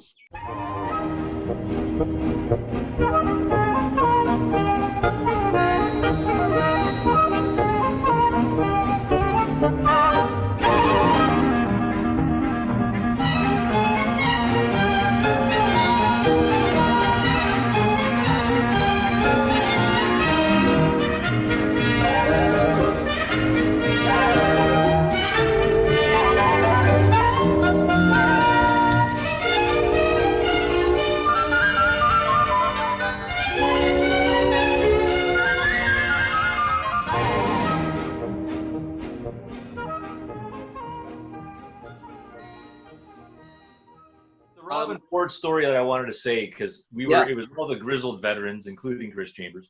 I got my old guy card. Guys that play, right? You know, we were actually players, and it was just then all the, 18, 19, 20-year-old students behind us listening to Robin Ford speak. And he was asked two questions. One was about his gear, and the first thing he just nicely tore a strip out of this guy by saying, I know you're going to read all this gear stuff in every Guitar Player magazine, but you can come up here right now, play through my amp, through my guitar, through my overdrive, and you're not going to sound like me, no matter how hard you try. Yep. That was the first one. And the second one was, he was asked, so when you solo, how do you approach soloing? And he goes, pentatonics. And I loved it. Because he doesn't bend, because I suck at bending, so I just play to the note. I don't bend. Yeah. Because I'm bad at bending. If you're bad, don't play it. But he's played with Joni Mitchell with trumpet guy. Miles. You play with Miles. You play with George Harrison. Yeah. And yet he's going to, and you're in a room of jazz, Mohawk was all about the jazz program, and these are all these people didn't want to hear the word pentatonic scale. Yeah. And they don't know, they have no idea who this guy is, right? Like, I remember when they did the Larry Carlton one, I went to that, and I met Larry, and he was super, super sweet. But I remember some bonehead got up, a 20-something-year-old kid, And I can say that now, 20-year-old kid, whatever. And he gets up there at the back, and he just looks like an idiot. He goes, "Can you play Giant Steps?" And Larry goes, "No, can you?" And I was just like, it was the best thing I'd ever heard, man. I was like, that was the perfect fucking answer to that. It's like, do you know what this guy has done? And you're gonna ask it like, but that was the problem I found with like, that's their measurement, is if you're good, if you can play Giant Steps. You're all learning, right? Like we've all said. I'll be the first to admit I've said many stupid fucking things. Oh, I continue to. Especially like in topics I think I know because I'm diving right into it. Like, so you think you know a lot, but you got to take some punches and you got to learn from those, right? I love it. There's always those meatballs at the clinics though that stand out and go, "What kind of hi-hats are you playing?" Like, I remember going to, I was, that same day, okay, so that day that I was in New York and I got the Krantz lesson, at night, I went to see fucking Oz Noy, who I was never huge on until I saw him, like, live. Yeah. He's just so great. Where'd you see it? But I went because he had Bernard Purdie in the band. Oh. And he had... Where were they playing? The Iridium. He had Bernard Purdie, he had Jerry Z, I think, on keys, and he had, what's his name? Will Lee on bass. And I was like, yeah, I'm going to see that fucking band. Yeah. So we're there, and this was probably a dick move, but I probably had a few beers in me. But we're sitting there, and if you ever go to a show there, people are listening. It's quiet between songs and that. And I guess somebody up close was asking Oz, like, "Hey, what year's your guitar?" Like, they asked him, and he goes, and he was very kind. He's like, "Oh, it's just a custom shop and this and that." And they're like, and they kept kind of asking. It's like, the guy's trying to run a show here. And so then I just yelled out, "How many strings does it have?" Like, it was a total fucking dick move. But he laughed because he got it, right? And it was kind of a nice, let's just make light of this situation real quick and let this guy know that he's interrupting these like masters of music right now. Yeah. But there's one in every crowd, man. Yeah. Yeah, for sure. Those guys have heard it all anyways, right? Like, we've all, I shouldn't just say those guys, the shit we've had to fucking endure on our level. You know what I mean? We're not playing fucking, the Skydome and all that shit. And we still gotta, if anything, we'll probably hear more just because we can hear everybody in the room. Yeah. Sure. Well, I had a guy at the Sound of Music Festival come up and said, "What did you do with your pickups on my telly?" Right? I said, "Nothing. Turn them on." You did something with the pickups. I'm like, "No, they're just stock." I go, and I was gonna go tell him it's an '89 Japanese, and I just went, "Yeah, it's an original '68 Fender." "Oh, that's why." Okay, yeah, whatever. It's not, but you're gonna believe that. So I'd rather have all those guys. I'd rather have all those guys come up and ask me 1,000 questions than not. It shows that they're interested. It shows that they care, and it's like, I mean, of course, there's some meatballs where you're like, while you're tearing down, they're asking you the inappropriate shit at the inappropriate time, and you're like, why don't you wait till I'm done packing up, and then you can ask me, about the finish on these drums or whatever. Like, you know what I mean? No, Ed, I'm 100% with you, because as many times as I've been held up with any kind of like just that mundane sort of shit, it's like, I will happily fucking sit there and listen to anybody's. It's because it's like, the reality is at the level that I'm at is you came to this bar and put up with my loud guitar bullshit. Yeah. You could have gone to a lot, you know what I mean? Like, you came and you spent money, and you know what I mean? Like, you're listening. And you were listening. Yeah. And like that's worth a lot, especially like now. I can't wait to hear the fucking. You play Mustang Sally? Hey, yes. Fucking right, I can. Play it behind my head. I'll play it on my 89 Telly too. Yeah. Standing at the edge of the stage at the end of it, going, "Anybody want to talk? Anybody got any questions?" No, we're good. We're good. You just. I think I don't get too close. People asking about gear, I appreciate. I think mine was more that when I would tell someone that it's like they were like wanted the telly, and I got the neck finish taken off, so it looks old. And when I told them it's an '89 telly, then they walk away. It's like, well, hang on, you like the tone of it. Yeah. Until you found out it wasn't a 60s. That's not from the 60s. And now it sucks. Yeah. So that's the part that bugs me about that. Man, I finally bought like another Strat to kind of be like a backup, maybe. Well, potentially not right now, but like fly guitar for my main Strat, because every time I've flown with it, the case, like, I'm just sick to my stomach. Oh yeah. Like, if the guitar's not on the fucking, like, in the fucking, Cabin. fuselage or whatever with me, Yeah. I'm fucking losing. Like, they don't do that anymore, right? Oh, I know. They make you check that shit. Like, you try. But you've had to do you've had to argue with them and get to a point where they're like, well, I'm not going to argue anymore.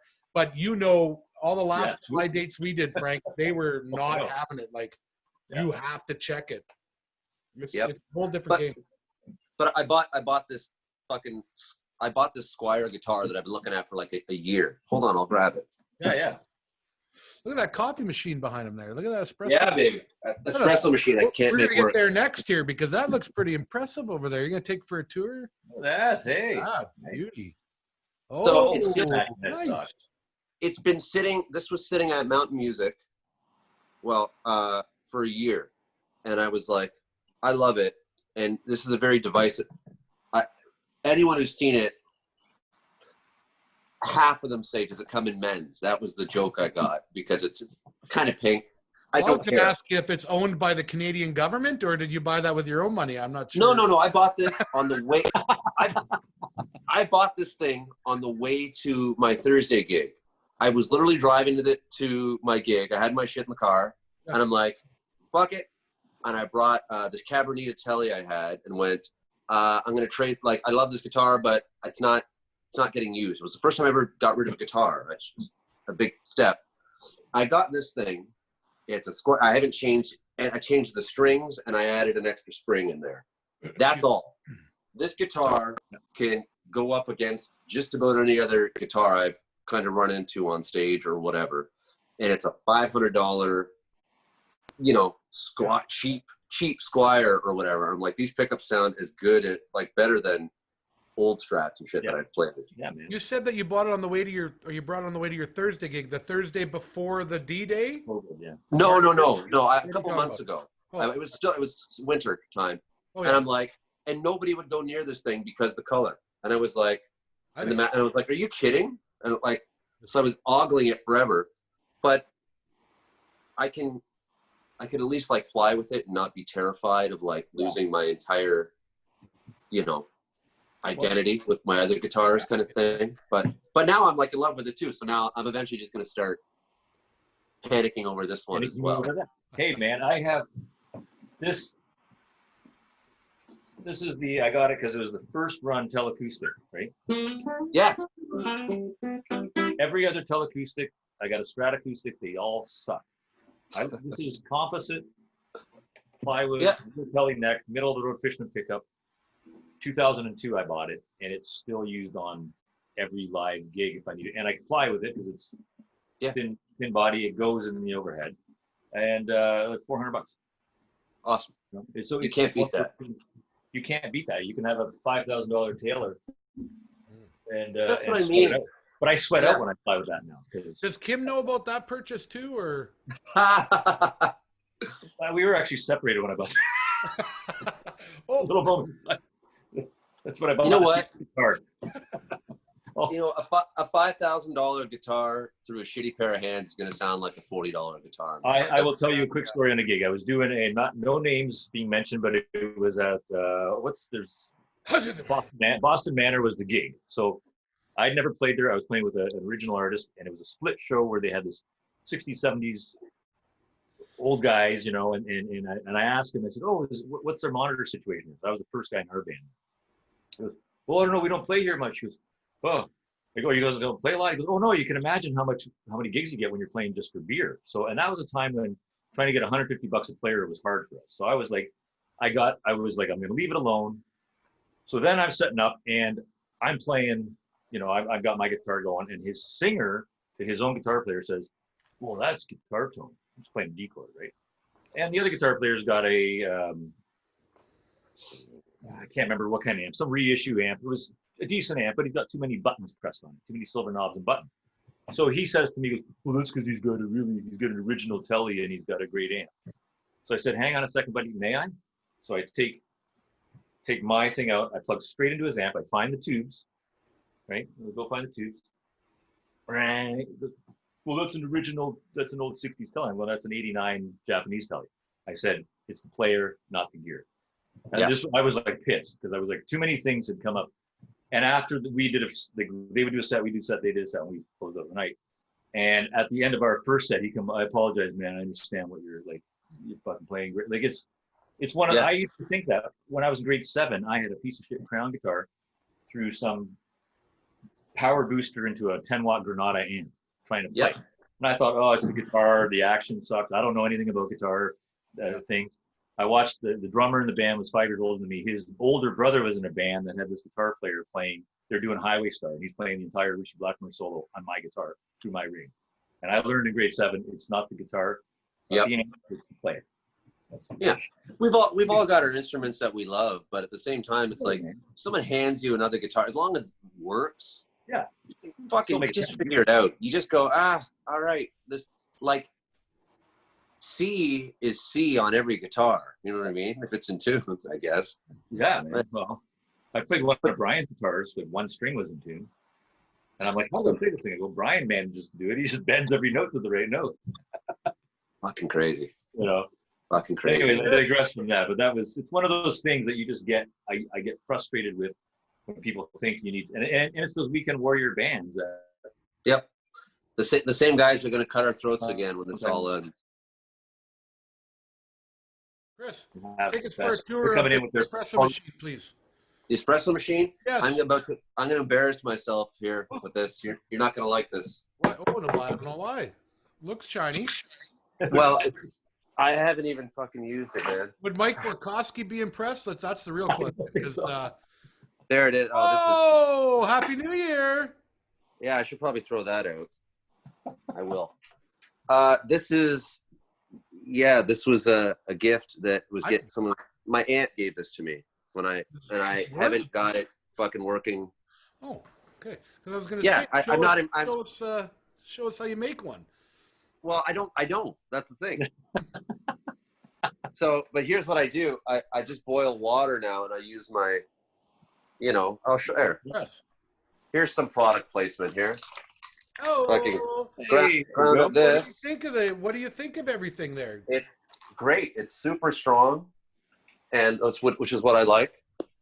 And when I grind it up and put it in this thing here, the old French press, it's like shooting heroin straight into my veins, which is really great. Perfect. Because it's just so like it's unadulterated. Fucking wake up, motherfucker! Like it's coffee time. So yeah. And of course, you can make it a little less strong just by. If I will, yeah. Oh yeah. Right. Mm-hmm. Yeah. Yep. Yeah. Yeah. The flavors, like what are you catching on the flavors? I'd have to read the bag. What do you normally drink? What do you normally drink? Well, this is the thing. Normally, I'm an espresso guy, but I would always, part of my routine was I would go out to like Starbucks or fuck Starbucks, but like I would go out to like where I could hang out and draw for a bit, and I would get an espresso. Yeah. Or I'd get a double usually.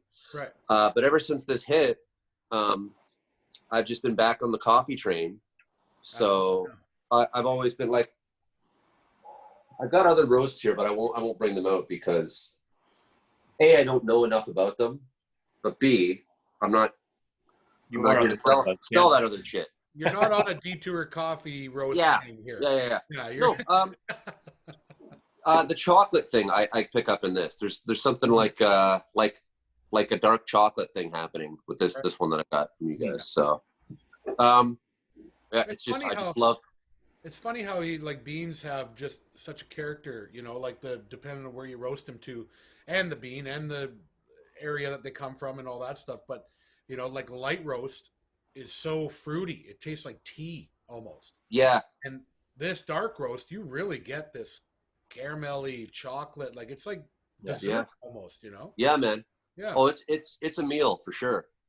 Yeah. That's what I like, but that'll keep me, like, if you haven't noticed, I'm fucking wound up like crazy, man, because I didn't notice. I've crushed half a liter or whatever the hell this is. So, yeah, well, you know. She's totally dry. The Green Acres. Yeah. Oh, and I forget, I gave somebody a sticker. I do have a sticker. It was sitting around here somewhere. That's a great idea. That's a total musician thing. As soon as right on the front of that guitar. We're gonna wait. It's starting to get it was starting to get a little bit of, you know, proper road rash and shit, like the paint's starting to go, and, you know, chips and dings and stuff, and then, you know, that's what I don't like guitars that are until you kick their ass, like, you know, they don't have to be like Stevie Ray torn to hell, but they got to look lived in, right? Like jeans or something like that, or like a nice pair of Chucks or something like this. They got to be beaten up. You should start selling real estate on that guitar. Some advertising right on the front. We'll take the prime spot, you know. At this point, man, it might happen sooner than later.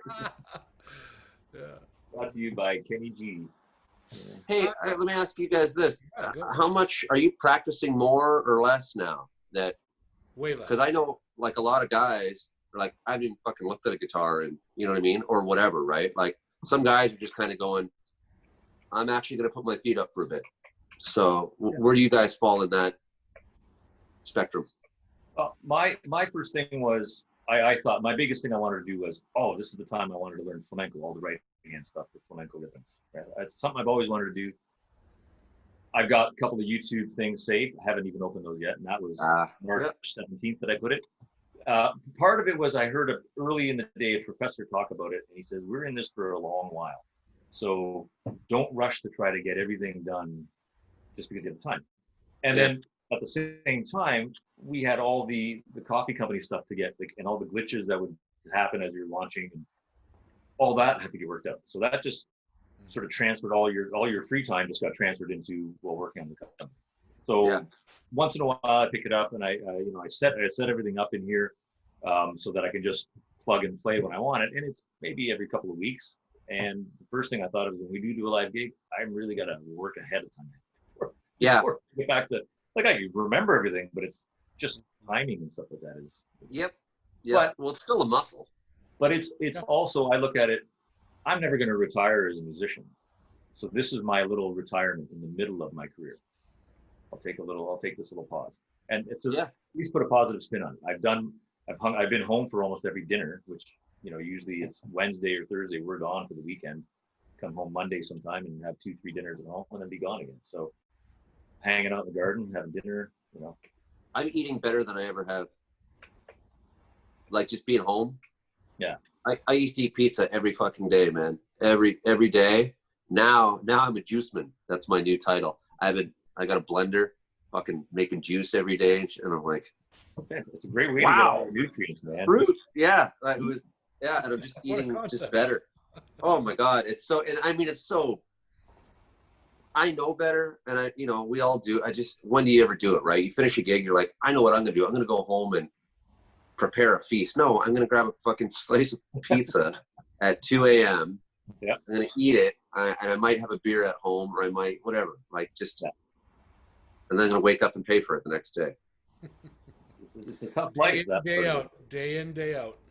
Whole Foods isn't open at 2 a.m. We need a Whole Foods open at 2 a.m. Oh man, anything like, it's the same old shit, right? Like, fuck, Ed, how many times did we go to Sneaky D's after a gig and eat the Bowel Buster King's Crown, at fucking 3:30 in the morning or whatever? It's like, yeah, that's gonna sit real well. Yeah, and then drive an hour and a half home. Exactly. Yeah. Jesus Christ. Chris, give us your 3 isolation records, buddy. Your desert this is records. We talked about that. This is impossible. So I was laying in bed the other day trying to write down, and the list just kept going like this. There's so many records.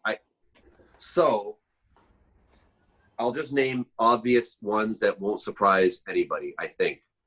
But I told you about that playlist I made, right? Yes. I made a playlist of shit, like just individual songs, that like 10 of them. It's like, I need these. Yeah. It's 13. So I can share that with you. But hold on. I'm sorry. I think the question was I know what the fuck desert records, but not desert playlists. All right. I think it was. Here's what I'll go with. Chris, just before you begin, just note that you are not the first guest. Actually, every guest has gone beyond 3. So. Oh fuck! Oh, so you don't want that either That doesn't give him permission to. No. Yeah, we'll never stop. It's the creative way that we do it.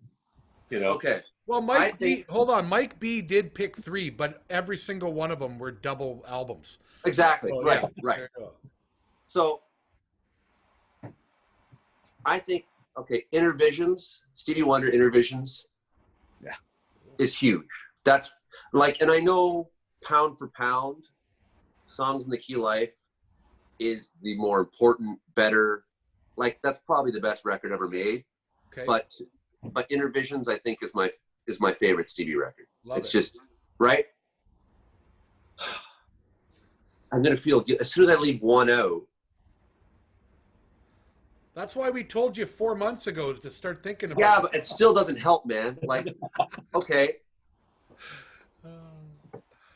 Purple Rain is a huge, like, fucking huge. I just played that record in its entirety for Maple and Lavender. That's my 5 and 10-year-old. And both of them were looking at me the whole time going, play Taylor Swift. And I'm like, you're not even my children. I don't even know who you are. Start moving out now because you're like... It's their time. It's their time. Right. See, now, okay. All right. And let's go with, like, I feel by not putting a Bowie one on there, I'm like Scary Monsters should be on there. But here it comes. The 4th. all right, hang on. All right. Here's one that's always kind of been remain consistent. Frank. Pink Moon by Nick Drake. Hey. Okay. I think it's 28 minutes long. It's perfect.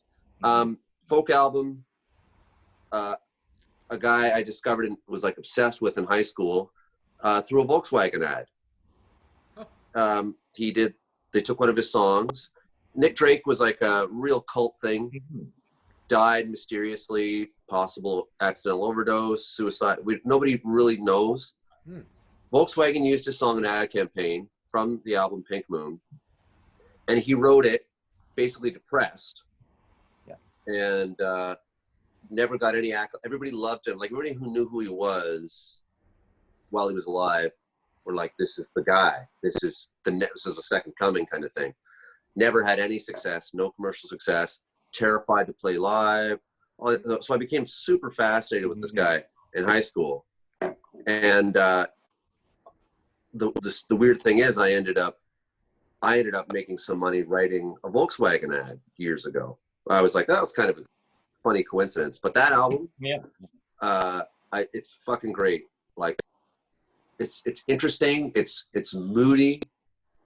And to me, it's a guy that knew exactly where he fit in the universe. That was the cool thing about it. It's like when you read sort of his backstory and you see the world that he's dealing with and who he was, and you're like, of course he made that record. So it has nothing to do with any of the other big mega records that I just mentioned. But I can tell you that record, and then I feel like an asshole because I don't mention like Texas Flood or Axis Bold as Love.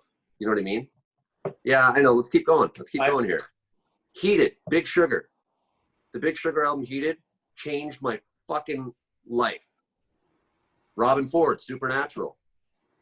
Peter Gabriel. Right? Yeah. Octung Baby. Okay. Listen. We gotta change this. We gotta change this to Record Crate. Desert Island Record Crate. John Hyatt, the Tiki Bar is open. I can give you 5 John Hyatt records that should be on everybody's fucking like, that's what I mean. It's impossible. And as soon as I read it, I fucking threw my phone across the room. But you want to know, Chris, the one thing we get out of it is it either reminds me of a record I've forgotten about. And I've gone back and, oh man, yeah, that record that I've not listened to in 20 years. Or stuff that I've never heard.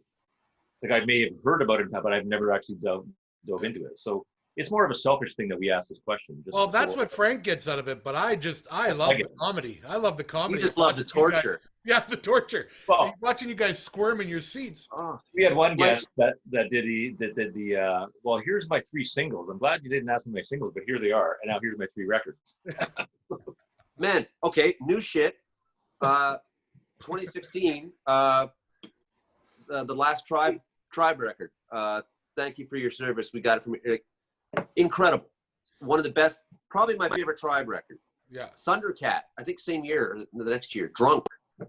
That's become one of my favorite albums, period, ever. I'm like, this guy is like, makes more sense to me than any artist going right now. Like, it's just shit like that. Yeah. Like, we could go on, man. This could go on. Oh, it can go on.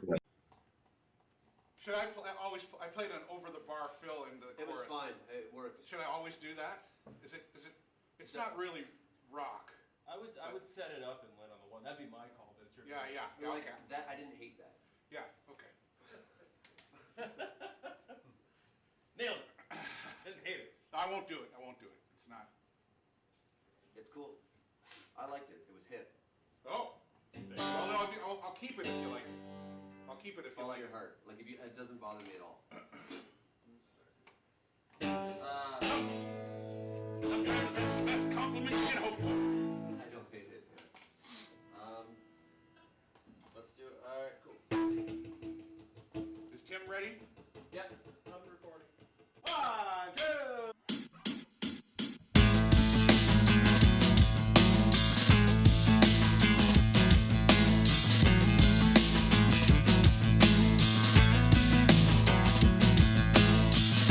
Shaking off the coffee, sadness in your eyes. When the weekend comes, we just say goodbye. Then I'll wait till morning, waking up alone. You know you can't stay here, and I know you can't go. Still the mess we made, swept under the rug. I sleep on the couch sometimes, just because you left strands of tobacco blood everywhere. You left strands of tobacco blood everywhere. Cutting out the silence when I let down my guard. Laying here beside me shouldn't be that hard. Burning out the nightlife, stomping through the halls. The meanest words to come out still won't break the fall. Still the mess we made is swept under the rug. I sleep on the couch sometimes, just because you left strands of tobacco blood everywhere. You left strands of tobacco blood everywhere.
Cool.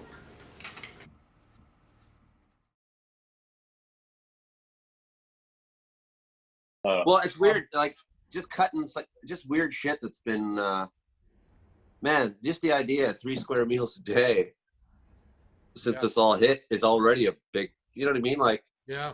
fuck, I'm having breakfast, lunch, and dinner in some form, right? The whole Put on 5 pounds.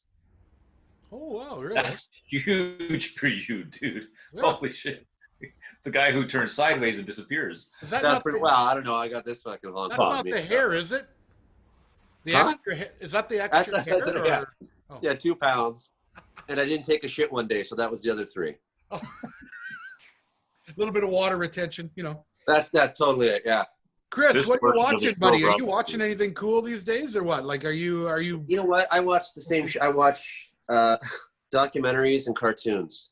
There's not a lot of other. So, what kind of docs you got to mention? You know what? Pretty much the nature. I watch all the animal stuff. I watch. Yeah, cool. Yep. I'm trying to think. There's a Dirty cool Money was new the last Planet one, right? series. There's What's a that? cool new Planet one from BBC. Oh man, I love those Planet things. I Well, watch there's those. Planet Earth wasn't that the one that was the 10 disc thing? Yeah, You know, I've got all those. like 10 years ago, which were incredible. But I Yeah. think there's a new Well, one. it took that them came like out- 10 years just to shoot that stuff. Yeah, but I think there was a new one that came out on Netflix. It was Blue Planet, and Yeah. there was another one. Actually, the last one I watched on Netflix was what is it called? The World at Night, Okay. and it's just specifically like shot in total darkness, right? But and you see how like lions hunt in the night, like all these night predators. They do one in the water. They do one in like the plains of Africa and stuff like. Yeah. Right. And all the nature shit just pumps me up. I love that stuff. Cool. And cartoons. I mean, I love Rick and Morty. I love South Park. If it's for family, you check out the new season. I just watched. I'm working my way through the season. Have you seen that, Frank? At I all? haven't seen it yet. No, I It's know. pretty brilliant. Like Bill Burr, You I love mean, it. comedy really comes out, and the way that it's set in the 70s like that, we can all relate to it really clear. Yeah. The gloves are off is the coolest thing. Like So like the shit they just because of the way they frame it in that time. Yeah, It's like you can say anything. Fucking wall. But Oh, I I will. missed those days. You know what? When he first said that line, I was like, that's hitting close to home. Putting you through the wall? Oh yeah. Yeah, dude. When he said that, I'm just like, ooh, I had flashbacks. Yeah, I was like, I know that one. What else has been good? You know what? And I will say, and I like aside from that, like John Oliver is my favorite. Like I've been watching him since Daily Show. Oh, Daily Show. Trevor. No, a lot of these guys are real. I'll watch Seth Meyers. He's been fucking great throughout the whole Trump presidency. And Patriot Act, who I'm not terribly. I don't think what's his name, Hassan Minhaj. I don't think he's very funny, but I think he's a very good presenter. I like the show a lot. Like his stand-up doesn't fire me up at all. so he has a But show like a talk show On Netflix, it's almost like the millennial version of like John Oliver, Oh, okay. where Yeah. they will do a kind of a deep dive on systemic issues, whether it's like finance stuff or this, and it's a really great show. It's a little bit bubblegum at times, like because I know who they're after, I think, in the demographic. Okay. And they don't go as deep as John Oliver does on a lot of these issues, but it's cool. I like that it exists. It's super. So I always make sure to watch that. And then I don't know, whatever dirty movies I can find. Sorry, yeah, bleep all that. Yeah, but no, just same old shit, cartoons and I don't know, funny stuff and informative shit. Yeah, well, you know what? The nice thing is you're watching positive shit. I mean, you're watching docs about the earth and animals, and you're watching. That's why I love watching comedy. That's why I'm into stand-up comedy so much, because it doesn't matter what mood I'm in, I can get myself laughing and I can get out of that funk. You know, It's important. It's very important. Yeah. Yeah. Mental health. And I'm glad it's one of those best of times, worst of times for comedy, because it's like there's a lot of shitty hacks on Netflix and stuff like that where I just go, how did this fucking guy really Everybody, like their just dog the word? has a special. Yeah. But then we also live in the era of Dave Chappelle where it's like, Yeah. somehow after Richard Pryor and after Carlin and the greats, Eddie Murphy, yeah. Murphy, right? Chappelle has elevated the entire, to me, has elevated the entire world of stand-up. Yeah. But it's like, when did we think we were ever going to find somebody on that level, on that Pryor Carlin level again? As far as I'm concerned, it's like he is the greatest. As much as I love, and I mean, I love Bill Burr and I love Jim Gaffigan, like, you know, like a couple of them that are I hold up in that top echelon of guys, but those guys are nothing like Chappelle. Like they still don't hold the torch to Chappelle. Chappelle isn't even my favorite stand-up, but he's the best. So good. Yeah. Norm Macdonald is still my hero. Yeah. He's awesome. But even that guy will say, like, Chappelle is, what did he call him? I think Norm called him the peerless one. And I was like, yep, that's true. Yep. There's nobody on that. Like, so yeah, I keep up on all the stand-up guys and that. And other than that, I don't know. Most of my time is spent like trying to think. I just finished a good book. It took me forever because I was enjoying it so much, but How to Change Your Mind by Michael Pollan. And it's the study of psychedelic drugs culturally and historically. And it starts a little bit dry because he just kind of goes through the birth of LSD and psilocybin, discovery of psilocybin and how it affected the culture. So you get all this great backstory, and then it starts moving into like, this is how, like, he went and did the toad licking, shit like that. Yeah. And he went to DMT. He went through all this stuff and then reports back. It's a fantastic book. It is the best book I've ever read. I can say that because it's, mind you, that stuff is very important to me, like the psychedelic shit. This, you need to go to and watch Have a Good Trip, Adventures Psychedelics. So what you're talking about in that book is like that documentary. Like that documentary, you know? Yeah, it's cute. I liked it. Like, I watched it, and it was for comedic value. But this Michael Pollan book is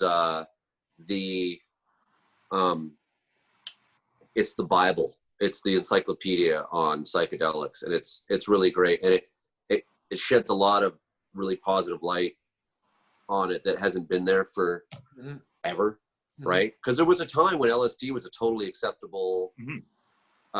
This is it. This is what's going to bring humanity forward, right? Civilization is going to benefit from this. And then, of course, it was a combination of the war on drugs being the big one, but like a lot of other things, like just the people at the helm, the people who were kind of trusted with getting the message across, in some cases were, like Timothy Leary, kind of a narcissistic maniac. So it's like, even if you agree with what he says, and even when he was right about things, you know, the way he got it across didn't do anybody any favors, right? So this book, now enough time has kind of gone by from all of that, and since the sort of war on drugs, I think, has been sort of long debunked to like a rational thinking person. This book, like, perfect timing for it, I think.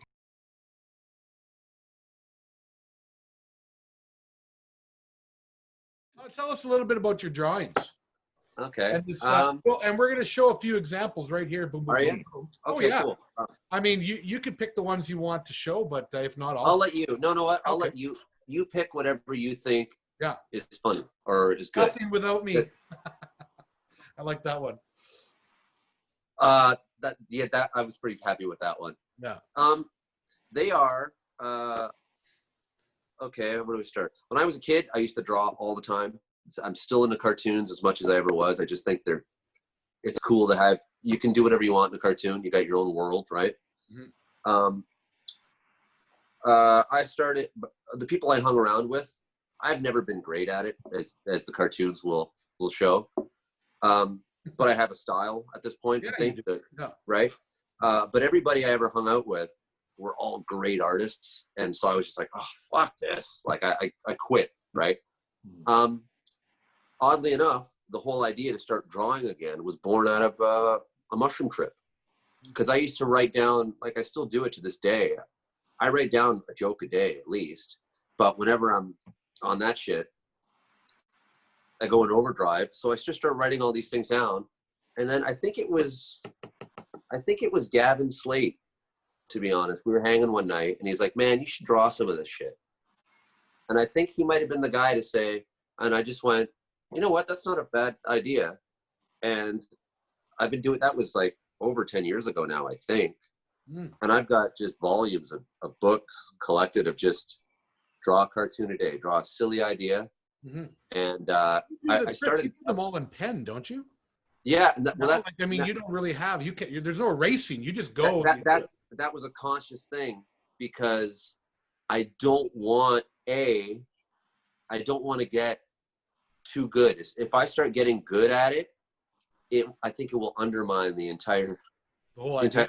The fact, right? Because I'll spend days thinking about a joke, and then I'll spend 15 minutes drawing it. Right. And if I can't nail it, like, it's more the process. By the time I'm actually drawing something, it can look as bad as it has to. You know what I mean? Yeah. And I started doing it again, just as something to do in the daytime when I wasn't playing. It was another outlet for sanity. It's like, okay, I'm playing every night this week. What I could do, which I know a lot of guys, I'll just sit around and party, or I'll fuck off the day, right? Yeah. But it was like, I'm still keeping my brain going, but I'm just doing something else I like, which is comedy, right? And just writing my dumb jokes.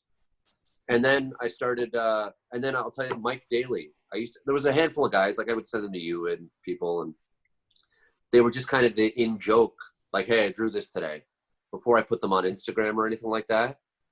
And I remember sending one to Mike Daly, and he basically said, until you share these like publicly, you're not even really in the game.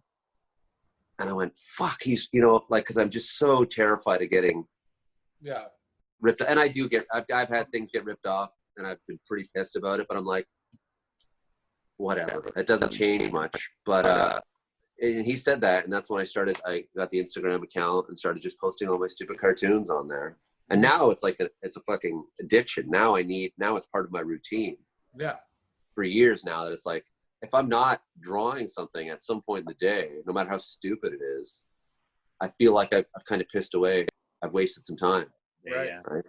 Yeah, and I've got. You sent a picture from a dock, and you're in the Muskokas, and you're like, working, Yeah. I didn't. Yeah. Girlfriend took that, and I was like, there's all these beautiful things to be doing on the dock in Muskoka, or right there, and I'm like, not until I draw this disgruntled banana. Right. Yeah. Yeah. My day doesn't begin until I've accomplished that. It's childish and stupid, and I love it. It's as important in a lot of ways as playing music to me, right? It's cool, and it's hard to I don't know. I don't expect anything. I never started. It's the same as music. It's like music for all of us is it's a means, right? A way of life and all that stuff too. But if tomorrow any of us had to go and do something else that was going to pay our bills, well, none of us would stop playing music. No, ever. And and you're talking to a guy who's made tens of hundreds of dollars in the music industry, free and clear. So, and I don't make much, if anything, off my cartoons, but I'm not going to stop doing them. Yeah. Money is never the motivation in anything you really love. Well, the thing is, it's feeding your soul. Big time. So, I mean, Big you have time. to do that stuff. Like, and I love that we are, like, there's more to us than just music. That's, to me, to you, to Frank, that's the largest part of who we are, but it's not the only thing we are. No. And what's cool is the approach. I think because of the way we approach music and how hard you have to fucking work at it. It's like I mean, look how many of our friends, musician friends, go into real estate and clean up. Oh yeah. Because it's the same hustle. Yeah. It's self-employed. Just be on the ball. So you watch all guy with a picture with his drumsticks is now a picture on a park bench or whatever, right? And it's funny, and it's you know, it's a bit of an in joke with all of us for sure that we're all eventually going to become real estate agents. But all those guys, man, we all, you know, all our friends, right?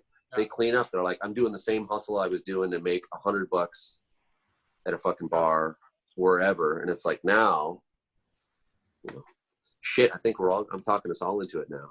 Well, I already have I'm applying on Monday. There you go. See you in class. That's what, my dad was a real estate agent, so I'm not following in his footsteps. There's no way. There you go. Yeah. You're bucking the establishment. That's right. I went for poverty instead. Chris, what's next, man, after COVID? What any plans? Oh, fuck, I don't know. You guys want to go for beer or something? Yep, done.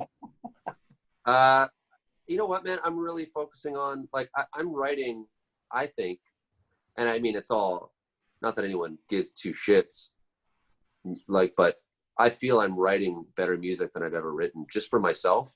Oh. So a record? And, you know what? Nobody cares about records anymore. I barely care about records anymore. Like, so I'm happy to sit and chip away at the problem I have with records, I'll say, is that you need a thread between them all that makes it, you know, I made a rock record. So all these songs are rock. And that doesn't work for me. So if you check out any of the recent shit I've done in the last year or two, no two songs are typically even, like, I just put out like a thrash metal fucking thing. Like a thrash surf tune is the last song that I released a few months ago. And then I have, you know, the pop stuff that I like writing. And I'm right now I'm writing stuff with like a lot of synthesizer and shit, just because it's just new sounds to me. And I always mention it, and he knows. Tim Tickner, if you guys don't know, you should have him on here. He'd be like talking to a Zen master. Oh well, but by all means, hook us up. I will. Tim has been my sensei for a couple of years on writing, on production, and on just how to move through life. He's a heavy dude, and he knows that. Like, I'm pumping up his tires, but he knows how I feel. Mm-hmm. But he's another guy, the same way that Carmen took my guitar playing up when I was really young. Yeah. At this point in my life, to meet another guy like that who's done so much for me musically in another branch of music, right? Like, my production skills have increased, and I'm still, the way I look at it, I'm still fucking rookie. But just the change that I've heard, what he's helped me with over the last couple of years has been astronomical.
Where can everybody find you, bud? Websites. chris-chambers.com, chris-dash, whatever you want to put, .com, and I've got links to on there. It's got, I've got my Instagram on there. I've got my Twitter. Yeah. My Facebook page. I'm on. You can find me on Facebook. Okay. We'll put all these YouTube. I've got my YouTube page where I've been putting up some of my short film. Sort of goofy.